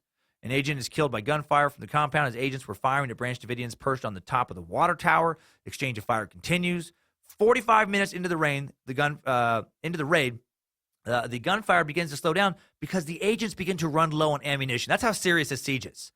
This huge ATF operation, over 70 agents comes in, and they're lighting this place up for 45 minutes, and then they're like, all right, we're almost out of bullets. We got to reassess. Well, the shooting continues, sporadically for another 2 hours. Eventually, the local sheriff, the Branch Davidians had called when the shooting started, is able to get through to the ATF and tell them, these guys want to cease fire. 10:46 a.m., David calls 911. He talks to a local sheriff, but how do you have a reasonable conversation with someone using theological justification for illegal actions? You do not. 11:30, a ceasefire is declared. 4 ATF agents are killed during the raid. Another 16 are wounded. 5 Branch Davidians are killed. The FBI is brought in to take over negotiations with Koresh. 4 p.m., David is able to call into a Texas radio station, KRLD in Dallas. Starts to tell listeners that the U.S. government is attacking women and children, that his civil rights are being violated, and the United States shouldn't be going to war with their own citizens. And you know what? The U.S. government shouldn't go to war against its citizens. But its citizens shouldn't stockpile illegal automatic firearms and start fucking kids. I mean, that's the thing that bothers me when people go off on the government about the Waco siege. It's not like he started a knitting club on the compound. It's not like he was, smoking a little weed and they found out about it, and or found out that he let a couple 17-year-olds have a few brewskis and listen to a little bit of the nooch. No, he's running a cult militia, and he's a pedophile. Nearly 6 hours after the 11:30 a.m. ceasefire, cult member Michael Schroeder shot dead by ATF agents, who alleged he fired a pistol at agents as he attempted to re-enter the compound. The news media initially reported Schroeder was shot breaking out of Mount Carmel. His wife claimed that he was merely returning from work, had not participated in the day's earlier altercation. Schroeder gets shot once in the eye, once in the heart, 5 times in the back. Man, not messing around, these guys. 5 p.m., same day, ATF spokesperson Ted Royster says gunfire has continued sporadically throughout the afternoon. So the ceasefire not holding out well. 7:30 p.m., Koresh is interviewed by CNN. The FBI then instructs CNN not to conduct further interviews. They don't want people feeling sympathy for this guy. 8:15 p.m., sporadic gunfire has ceased. A 51-day standoff has begun. 51 days. Damn near 2 months. 2 months almost of this compound being surrounded by numerous armed federal agents. Unreal. 10 p.m., 4 children are released from the compound to authorities. Monday, March 1st, in the early morning, Acting Attorney General Stuart Gerson gives an update to President Clinton, who implicitly endorses a negotiated solution and asks to be advised if there is any change in strategy. Negotiations continue, and over the course of the day, 10 children are sent out of the compound. At least twice, Koresh says suicide is not being contemplated. That's a pretty good day. That's probably the best day, March 1st, in this siege. Tuesday, March 2nd, in the early morning, Koresh makes a 1-hour audio tape of his religious teachings, adding a preamble promising to surrender under the national broadcast of the tape. At 1:30 p.m., the tape is broadcast nationally over the Christian Broadcasting Network on the condition that he will surrender. At 5:58 p.m., word is relayed to negotiations from Koresh that God has spoken to him and told him to wait. How convenient. Oh, yeah, no, I was gonna come out, but then God just said, nope, you got to stay in. We got to do some more negotiating. So Attorney General states that the strategy is now to talk them out no matter how long it takes. 2 elderly members of the compound surrendered to authorities on March 2nd as well. March 3rd, Wednesday, FBI offers to have murder charges dropped against the 2 elderly women, Davidians who had left the compound the day before. Speaking with negotiators, Koresh accounts for his failure to surrender as agreed by saying he's dealing now with his Father, as in the Lord, and not with your bureaucratic system of government. How convenient again. He talks a whole bunch about the 7 seals. Really focused on the 7 seal talk. I like to pretend to make this whole story extra crazy. that in his mind now, he's actually talking about actual, like, seals, like the animals, right? Like, he's gone that crazy. David, how will we even know if we've seen the 7 seals? You'll see them plain as day, doing their little seal crawl across the Texas prairie, tossing a ball back and forth with their noses, making seal noises. I don't know. Is that how seals talk? I don't know. I know how they look. I've never done a seal bark before. But you'll notice that. How can you not notice that? We're just going to wait in the compound until we see seals coming across the prairie. March 5th, Friday, 9-year-old Heather Jones. She leaves the compound wearing a note pinned to her jacket from her mom that says, "Once the children are out, the adults will die." Koresh and his top aide, Steve Schneider, deny this. They deny they're contemplating suicide, but clearly there's been talk of it inside the compound. The FBI seeks the advice of experts and Davidians on the likelihood of mass suicide. They receive inconsistent information. The FBI concludes that the Davidians have a 1-year supply of food, so that sucks for the siege, for them, including abundant military rations, MREs. Koresh continues preaching and threatening violence. Negotiations continue with Koresh over the weekend to no end. FBI agents acknowledge frustration in getting him to agree to surrender. There's concern that a mass suicide is a real possibility. Monday, March 8th, Koresh is healing well from his gunshot wound. Milk is delivered to the kids on the compound. Videotape of children in the compound is sent out by Davidians. They actually also put little bugs on the milk cart so they could hear what was going on in there. Negotiators' log shows that, when the tape is reviewed, there is concern that if the tape is released to the media, Koresh is going to gain too much sympathy because the kids appear to be happy and healthy at this point. Tuesday, March 9th, 2:15 a.m., electricity to the compound is cut off. And then Koresh says he will not talk further. He will not negotiate further until power is restored, and they do restore it. Then Friday, March 12th, after several days of more fruitless negotiations, power is then cut off inside the compound. And this is an attempt to undermine Koresh's command, add some instability, hopefully get a little mutiny going in there. Sunday, March 14th, the FBI uses bright lights now to illuminate the compound at night. Add sleep deprivation to the stress of those living inside, try to force a surrender. Monday, March 15th, FBI modifies their negotiation strategy. They refuse to listen to anyone. They refuse to listen to any more, and I quote, Bible babble. I love this. I love they have officially, as a government organization, they can't take any more seven seals mumbo jumbo. Look, we're going to keep the lines of communication open, David. We want this to work, but we will not hesitate to cut off all communications if you don't just shut the fuck up about the seals, okay? We've day after day of your goddamn seal talk. Please. I wake myself up in the middle of the night just screaming, 7 seals. I'm sick of it. Thursday, March 18th, the FBI began speaking to all those inside the compound via a loudspeaker, urging them to surrender, telling those inside they will be treated fairly if they do surrender. No one does surrender. Friday, March 19th, Koresh says he's willing and ready to come out and face the music. And then he doesn't. I guess God, changed his mind again. 2 other Davidians do come out of the compound. Saturday, March 20th, another member leaves the compound. A few more members exit the following day. Also on the following day, FBI begins blasting music via the loudspeakers into the compound, including, hours and hours of Tibetan chants. David says no more people are going to come out until the music stops. So clearly they're getting under his skin. Monday, March 22nd, the FBI makes a new offer to Koresh, allowing him to communicate while in jail after he's captured. Among other things, provided all Davidians began leaving the compound as of 10 a.m. on March 23rd. He doesn't take the deal. Another Davidian leaves the compound the following day.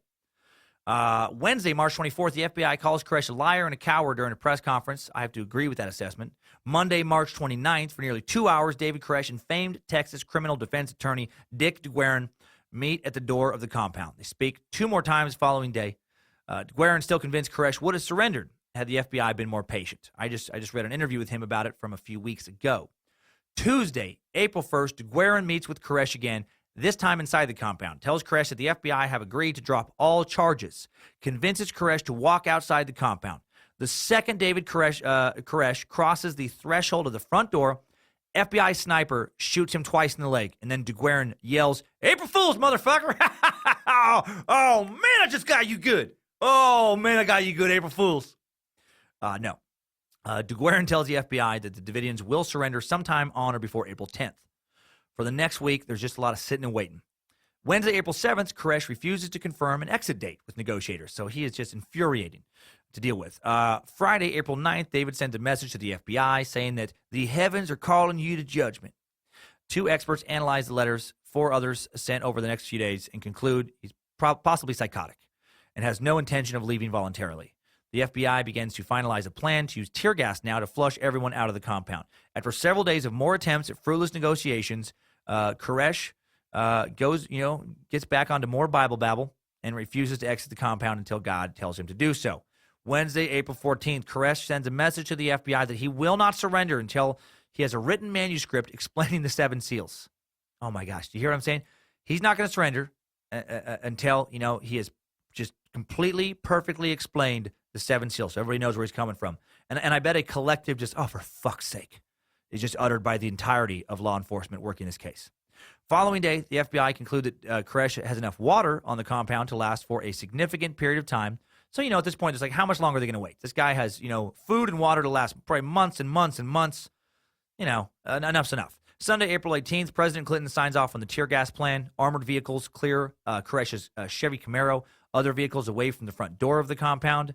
Although the FBI warns the Davidians to stay out of the tower, they hold children up to the windows. And in one window, hold a sign saying, "Flames await." Okay, now Monday, April 19th. We're going to go kind of hour by hour on this one, too. This is the big day. This is the last day. 5:59 a.m., negotiators telephone the Davidians, notifying them of an imminent tear gas assault. A message is read over the loudspeaker, advising the Davidians they are under arrest and they should come out.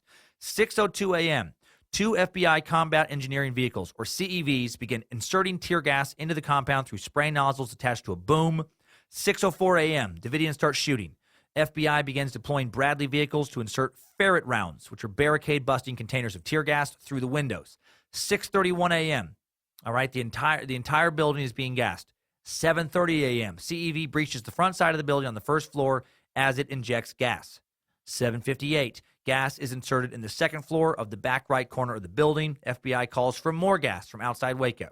9:20, 48 more ferret rounds arrive from Houston. 9:30.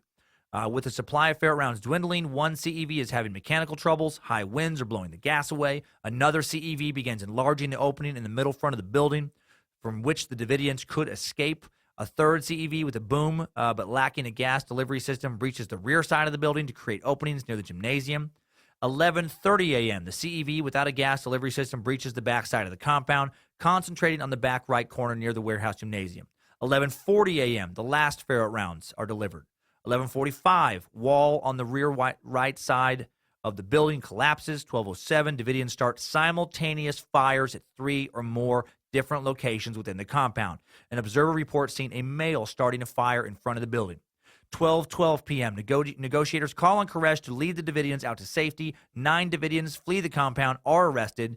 12:25 p.m., the FBI hears systematic gunfire coming from inside the compound, giving several agents the impression that the Davidians are either killing themselves or killing each other. 12:41, firefighting efforts begin. Agents enter tunnels to search for survivors, especially children. None are found. It is all over now. In all, 76 Branch Davidians die. 9 survived the fire on April 19th. An independent investigation by 2 experts from the University of Maryland's Department of Fire Protection and Engineering conclude the compound residents had sufficient time to escape the fire if they had chosen so, if they had so desired. Autopsy records also indicate that at least 20 Branch Davidians were shot, including 5 children under the age of 14. 3-year-old Dalen Gent was stabbed in the chest. The medical examiner who performed the autopsies believed these deaths were mercy killings by Branch Davidians trapped in the fire with no escape. David Koresh's burned corpse is identified by dental records. An autopsy reveals he died by a bullet to the head. It's inconclusive as to whether or not the wound was self-inflicted. And the destruction of the compound and the death of its cult leader, David Koresh, takes us out of this Timesuck timeline. Good job, soldier. You made it back. Barely. So that's what happened at Waco. If you do a little research yourself, you're going to find a lot of criticism regarding the government's handling of the situation. Many felt it was a display of abuse and power. And as I mentioned earlier, ATF agents did lose their jobs over how it was handled. There's all these photos of like tanks outside a house with kids in the windows. And if you just look at that photo and don't understand the context, yeah, it looks real bad. And basically, the main mistake of the ATF was continuing to go in aggressively after undercover intelligence revealed the Davidians were prepared and ready for an armed confrontation. They should have waited. They could have waited until Koresh was off grounds and questioned him then, possibly escorted him into the compound to reduce the risk of confrontation. It was a poorly planned confrontation as far as timing goes, especially coming on the heels of the Ruby Ridge standoff in Idaho the year before, which was another example of the government coming in guns blazing against U.S. citizens on private property. In the Ruby Ridge standoff, a teenager and unarmed woman were killed. However, Randy Weaver, the man on the other side of the Ruby Ridge confrontation, also had a warrant out for his arrest for failure to appear at his own court date on gun charges. So again, he wasn't some innocent dude, fucking whittling dwarf figurines out of pine wood or some random shit on his property, bothering no one. He was associated with Aryan Nations militia. Did the ATF mess up with Waco? Yeah. Did the FBI? I don't know, maybe. But, no one's perfect. But the biggest fuck up of all, the real guilty party in all of this is clearly David Koresh. He doesn't molest kids. He doesn't train a militia and arm them with illegal weapons. None of this happens. Period. End of story. He could have gave himself up. It ends there. I get sick of assholes doing something horribly illegal, then blaming cops for not, doing their job properly. And then the public coming down on law enforcement. Right? Oh, they're shooting at women and kids. Yeah, they're being fucking shot at. Wake up. Pay attention to the fucking story with your crazy comments. What are they supposed to? Just take being shot at for indefinitely until they run out of bullets or something? Like, come on, have some common sense. You don't want cops or the government fucking with you? Well, then follow the law. I have plenty of problems with the government, but both times I've had to go to court, one for DUI, one for city theft and malicious mischief when I was fresh out of college doing some jackass stuff. I pled guilty immediately because I was guilty. And I accepted the punishment immediately without question. Why? Because I did it. But that's just my opinion. That's just my opinion about how people interact with law enforcement. That's my opinion on Waco. There are a lot of other opinions. Let's look at some of those. Let's look at some of those other opinions with some idiots of the internet. Idiots of the internet. A lot of interesting commentary on the web about Waco. So much. User Jerry Culp posted a video called David Koresh Tells the Truth About Waco on July 19, 2009. And in this 5-minute long video, Koresh doesn't go on and on about the 7 SEALs like he does in a lot of other videos. And he makes a lot of intelligent points about how the government shouldn't have the right to engage in military-type assaults on its own citizens. And he also brings up seemingly valid points about how the government could have just detained him when he was in Waco running errands. How they didn't need to, assault the whole compound in a big show of force. And he comes across pretty sympathetic here if you don't watch other videos, if you don't understand anything else about the story, if you don't have all the details. User Caseman1 sums up how I feel about the whole situation pretty well, typing, I don't have much faith in the system, but I don't have much faith in self-proclaimed incarnates of Christ either. Exactly, Caseman1. Exactly. Too much media focus in the years since on what the government did wrong and their reaction to Waco. Not enough focus, in my opinion, in what the Branch Davidians did wrong to bring that shit on themselves. This video really has brought a lot of religious nut job wackadoodles out of the woodwork. Looney Tunes like Richard Quiones, who posts, this was an attack on Christianity. The government attacked a religious group. Since when is it against the law to bear arms, to stockpile weapons? It's not. But yet our government is stocking up and militarizing the police force, giving them Hummer vehicles, tax. What the fuck? Seems to me we're at war with the government. It's time to rise up. Okay, listen, Richard, can I call you Dick? I'm going to call you Dick. You seem like a dick. Listen, Dick, this wasn't an attack on Christianity. It was an investigation into a very well-armed and trained militia who were stockpiling illegal weapons and preparing for apocalyptic war. You don't have the right, as a U.S. citizen, to stockpile automatic illegal weapons, right? They had good reason to show up armed and in numbers if they were going to show up and do it in that way. Oh, and they were fucking kids. There is that. Their leader was fucking kids, right? And they really did have so many weapons, man. They had 60 M16 machine guns, 60 AK-47 assault rifles, numerous other illegal weapons, huge cache weapons. They would buy legal semi-automatic weapons at gun shows, and from gun dealers, and then modify them into going fully auto, which even in Texas, even during the 90s, was illegal and should be. You want to play with bigger guns? Well, sign up for the Armed Services then. And why is our government militarizing the police there, Dick? Well, so they can stop U.S. citizens like Koresh from attacking other U.S. citizens. What if the Waco siege didn't happen? Does anybody ever think about that? What if they don't? What if it doesn't happen? How long before, would it have taken before those guys went on the offensive somewhere? They were training, right? You don't train not to attack. You don't train to become an army not to go and attack eventually. Eventually that army was going to fight. Who were they going to fight? Were they going to attack City Hall? Were they going to go Oklahoma City, bomb an ATF building, something like that? And by the way, I was thinking about this. If you replace Christianity with Islam in this story, nothing else, change out nothing else, just switch Islam out for Christianity. Very different reaction in the comment section from the public in general because of underlying racism and misunderstanding surrounding Islam. If Koresh would have been Muslim and would have had brown skin instead of white, if he'd looked more like Muhammad than David, oh, man, people aren't going to go easy on that at all. Suddenly he's a child fucking satanic terrorist who needs to be blown off the face of the earth, and people are cheering on behalf of the ATF, right? They're begging him just to blow up the compound because suddenly it's a terror cell. User Liger the Claw tries throwing some sanity into the comment section, posting, I feel sorry for the sheep that fell for his honest and straightforward attitude that bought their loyalty, speaking about Koresh, to the point of giving up their wives, allowing the sexual abuse and inbreeding to occur from one man leading his disciples. What happened at Waco was a tragedy, but everyone there chose their fate by following a zealot who backed his practice with weapons and fueled the attack with his insanity. Exactly, Liger. And I appreciate the Napoleon Dynamite reference in your username. But then user SBBU replies with more crazy. Oh, so because they followed a religious nut, the government was justified in murdering them and their children? You're a sheep. No, SBBU. Following a religious nut doesn't make murder justifiable, you ass clown. However, if you don't think following some pedophile who is also building an army equipped with illegal weapons is putting you in harm's way, you are fucking super dumb. You're ignorant. You're the sheep here, SBBU, blindly following whatever nonsense conspiracy the internet throws your way. Some random racism makes its way into the post. Of course it does. User Los Time reposts, the Zionist-occupied government shot first. Here we go again with the Jews, man. Always with the Jews in the comment section. Always have to blame them. Always thinking that they're some puppet masters. So many idiots still believe in that old Russian anti-Zionist propaganda. Any narrative involving a cover-up or suppression of Christian freedom, and the Jews are behind it. Is that ever going to go away? I doubt it. User Trigo Martinez posts, most agents being Latino had a lot to do with this disaster. What an especially odd post coming from someone with the last name of Martinez.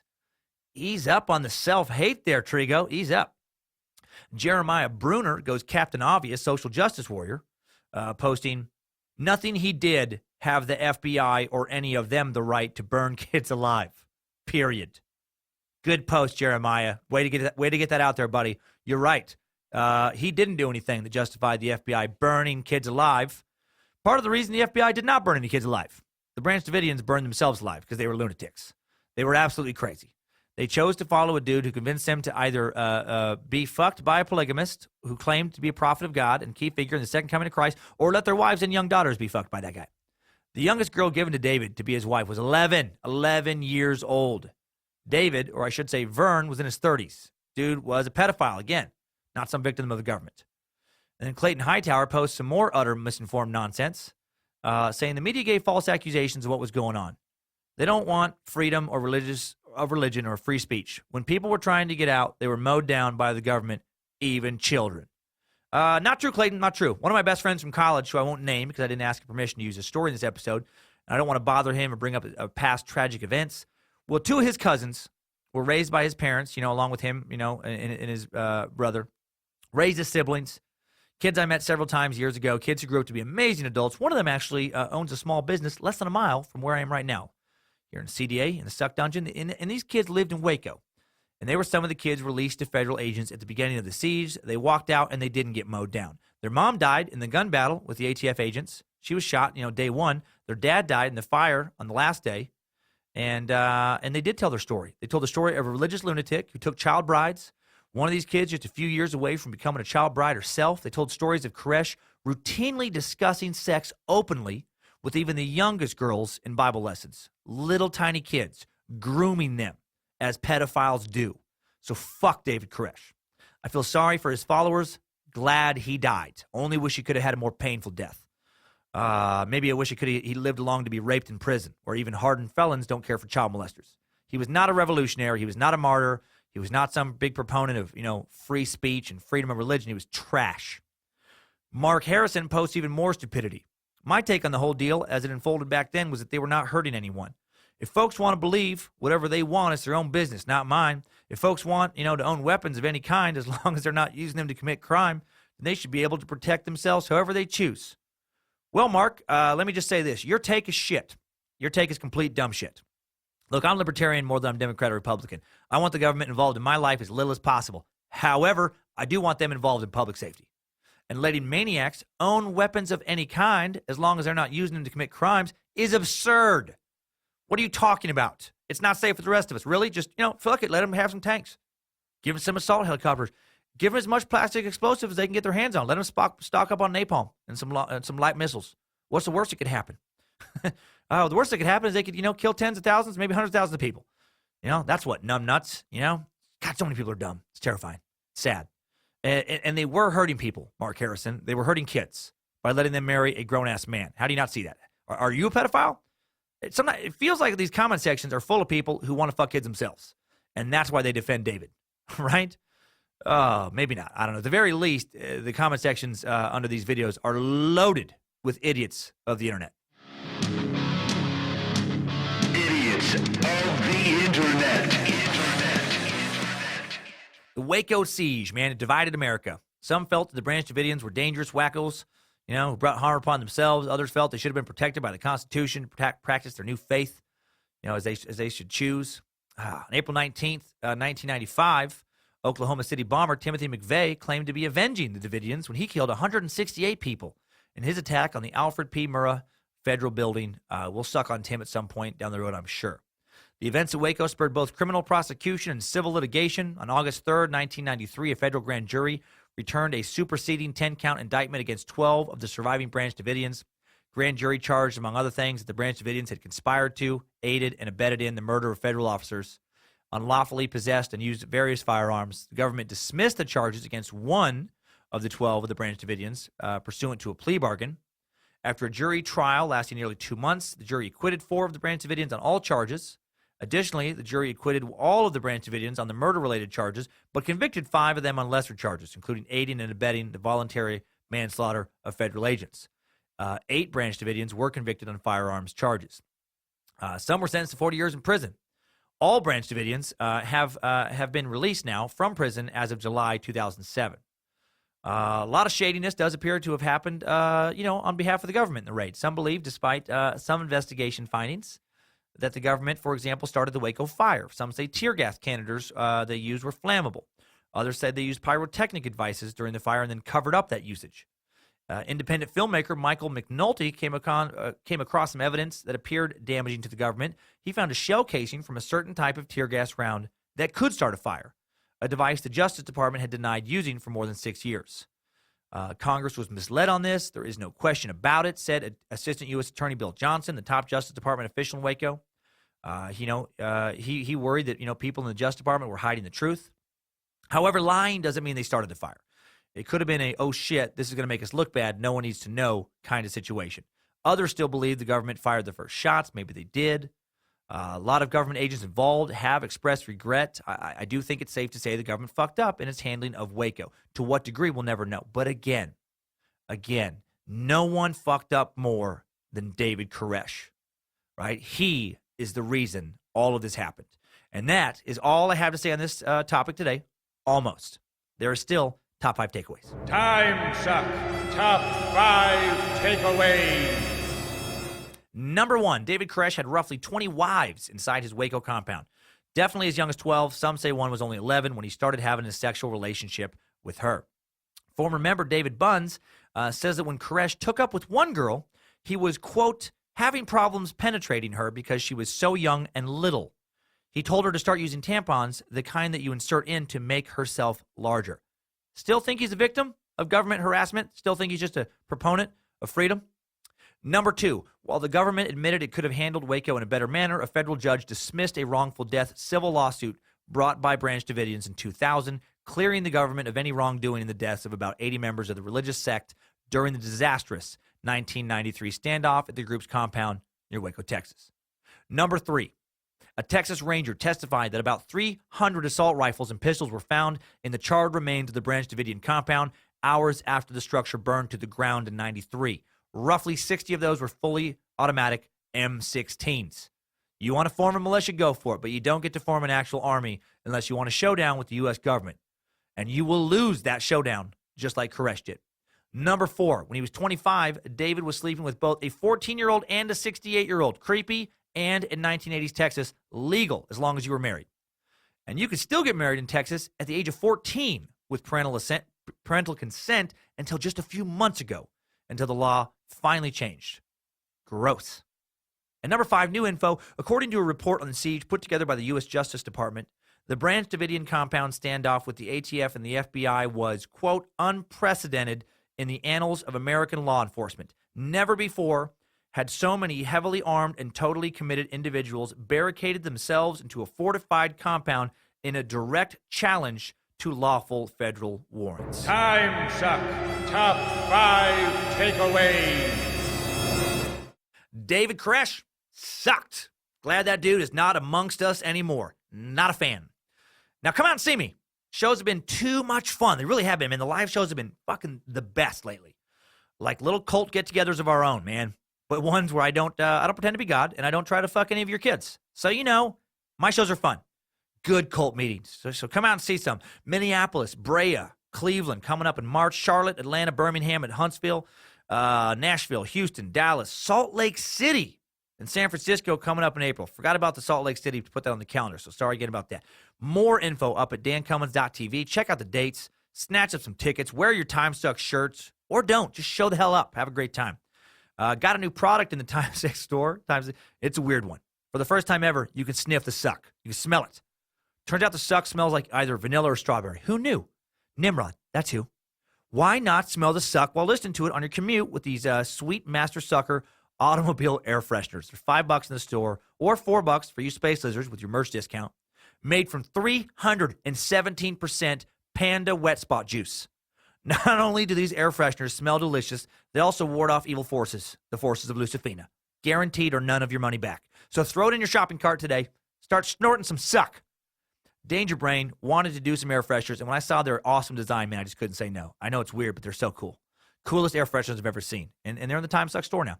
Thanks to social media master Sydney Shives, events coordinator, and amazing patron saint of the Secret Space Lizards at Secret Space Lizards, social media accounts, Harmony Velicamp, show notes editor extraordinaire Jesse Dobner, the entire Timesuck team, including interns Maddie Teeter and Deanna Marino.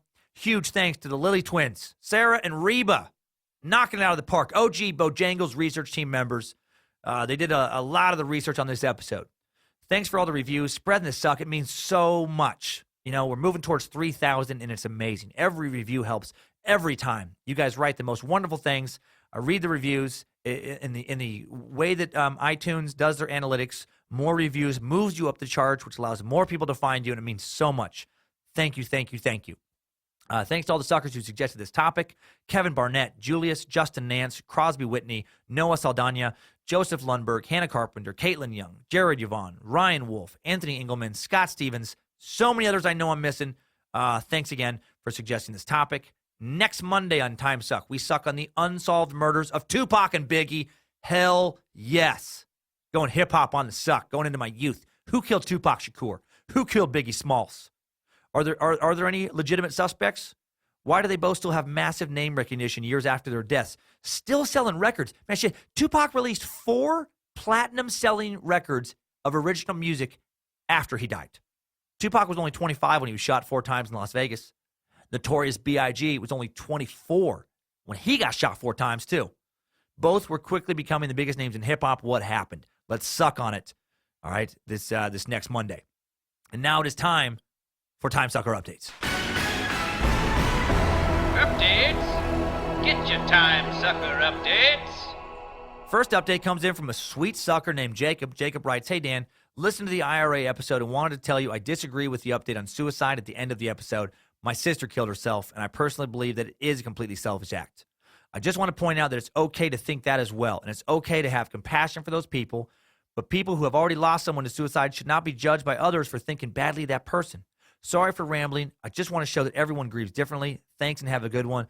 And thank you, Jacob. Man, absolutely, man. You have every right to feel how you feel on that. And I'm so sorry that happened with your sister, man. My heart goes out to you. And absolutely, and I thank you for taking the time to send that message. Yes, We do all have the right to deal with our grief in these situations in our own ways. And now, a little bit of love from a fellow Idaho sucker, man. This is from Alden Juarez. Alden says, hi, I'm a new sucker, maybe too new, as I'm not even confident that's what I should call myself. But I love your podcast. Started with your Slender Man episode, was recommended on Reddit. Well, that's cool. I didn't even know. And I'm hooked. Now I'm working my way through all the episodes from the beginning. I'm a true crime enthusiast and lover of the creepy and weird. Hell yes. Lucifina is strong in you. And really enjoy how much you research. While I love other true crime comedy-themed podcasts, often they only hit the tip of the iceberg. Usually I end up on a deep dive with other shows, but I truly feel satisfied with your episodes. As another Idahoan from a small town, Homedale girl, but now live in Boise, I feel proud to have you out there talking about them lizard aliens, murderers, and all those other time-sucking topics. Hope to come to a live show one day. I'll stop with the cringy gushing. Just wanted to let you know you're doing great, and you can get back to sucking. Alden. Thank you. It's very sweet of you. It's very sweet of you. And yes, love my Idahoans. Love being in Idaho. And so glad you enjoyed the show. And that's cool that there's some shit out on Reddit. So thanks, guys, for putting stuff in other places and getting the word out. Okay, one more. I know it's a long episode today. Avery Agostino, just to show how great time suckers are. Avery says, what's up, fucker? Just wanted to wish you luck at the Ferndale show recording. I bought tickets for the events, but Lucifina decided to curse me with the motherfucking flu. Damn, Lucifina. Anyways, good luck with the night, and I hope to see you back in Michigan for more shows in 2018. Sincerely, Lucifina's bitch, Avery. Man, how cool is that, man? This guy's sick with the flu. He can't go to the show that he bought tickets for, and he still takes the time to wish me good luck. And that is the kind of guy I find that basically all of you time suckers are. Man, I love you guys. Meeting you at the show, you're just truly the fucking best. I'm so lucky to have you guys, want to, interact with my life and let me do what I love and be so supportive and have fun. And it really is starting to feel like a big old Timesuck family. Our own cults, but I'm not going to go Messiah. I'm not going to go prophet. I promise. I just want to research more weird shit and write more comedy. So thank you guys so much, and thanks for the updates. Thanks, time suckers. I needed that. We all did. Thanks for another fun suck, time suckers. Have a great week. See some of you this Saturday here at the little get-together in CDA. Please don't fuck any kids or buy or make illegal automatic weapons. And, above all, just keep on sucking.